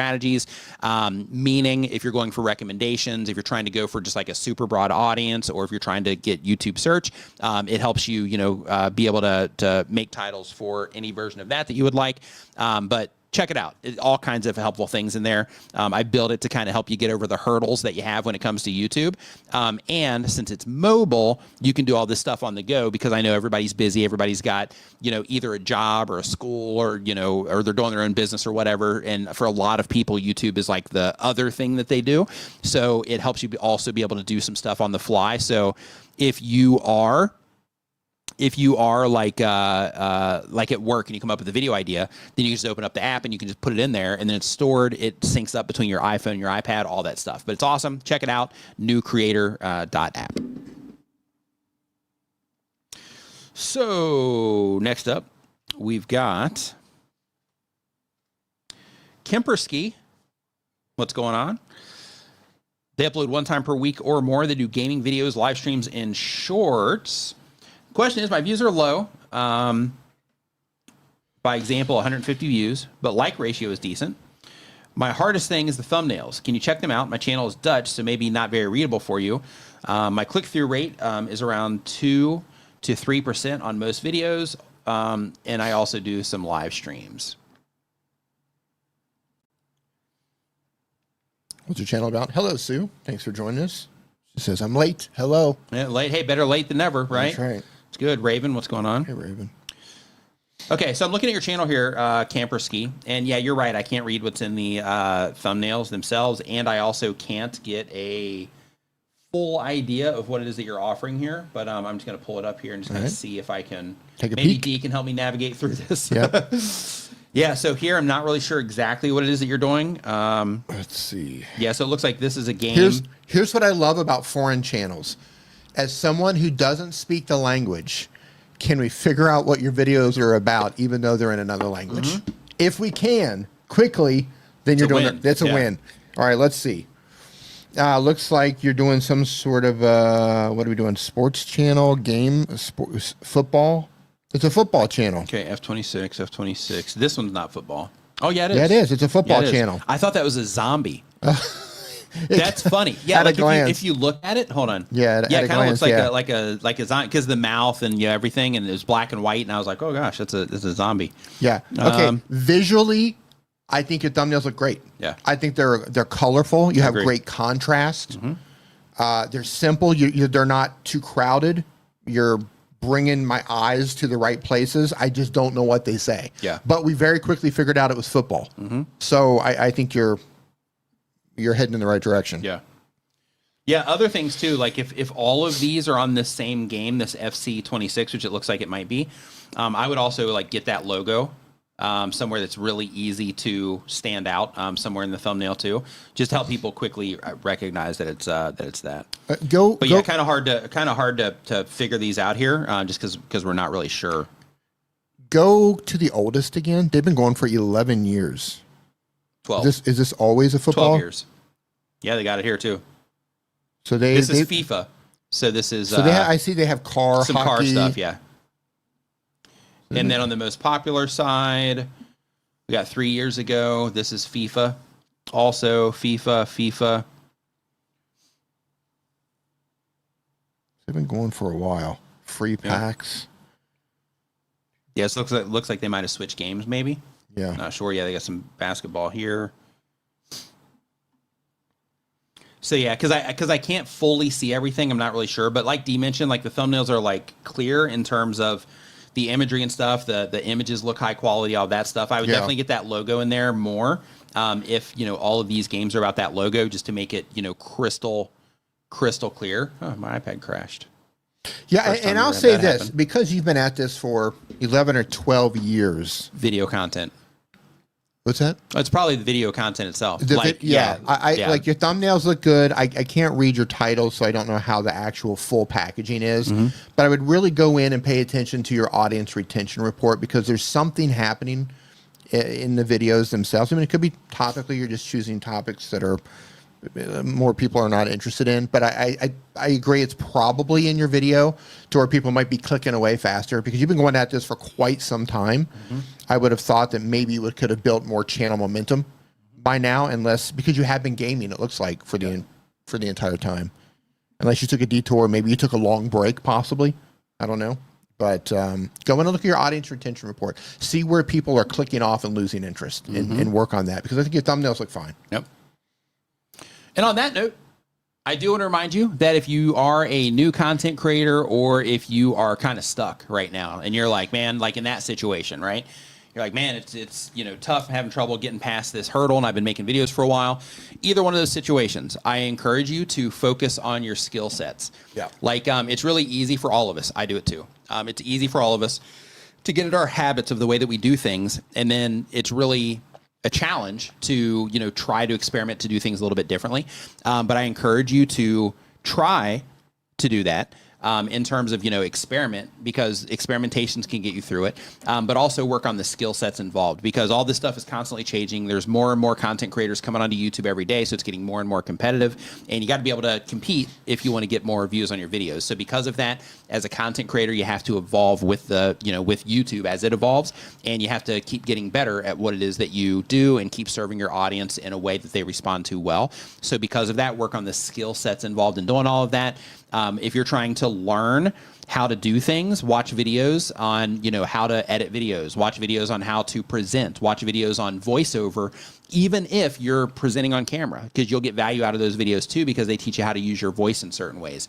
Watch videos on, design, because you're making thumbnails. Watch videos on photography, so that you can make sure that you're using images and how to use imagery in a way that grabs people's attention, that kind of stuff. So just work really hard on the skill sets, because that's going to get you further than than watching a video on this one YouTube setting, right? That can change everything, right? So because of that, just focus on your skill sets, and keep keep working on that side of it, because the way through, or the way, up is through, those skill sets that you're going to learn. So hang in there. You got this. Have a great weekend. We are not going to be streaming next Saturday, but we will be back the following Saturday. But next Saturday, I'm not going to be streaming. Freedom! So freedom.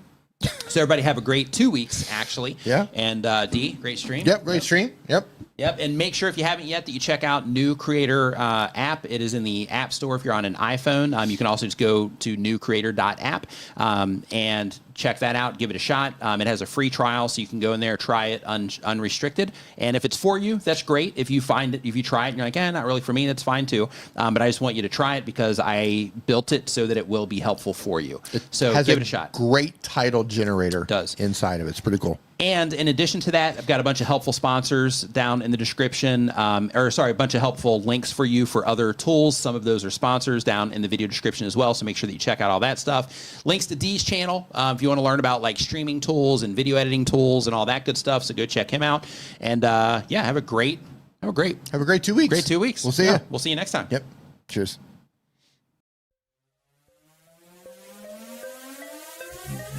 Hit the sub button, hit the like button. If you're having fun, comment, type something.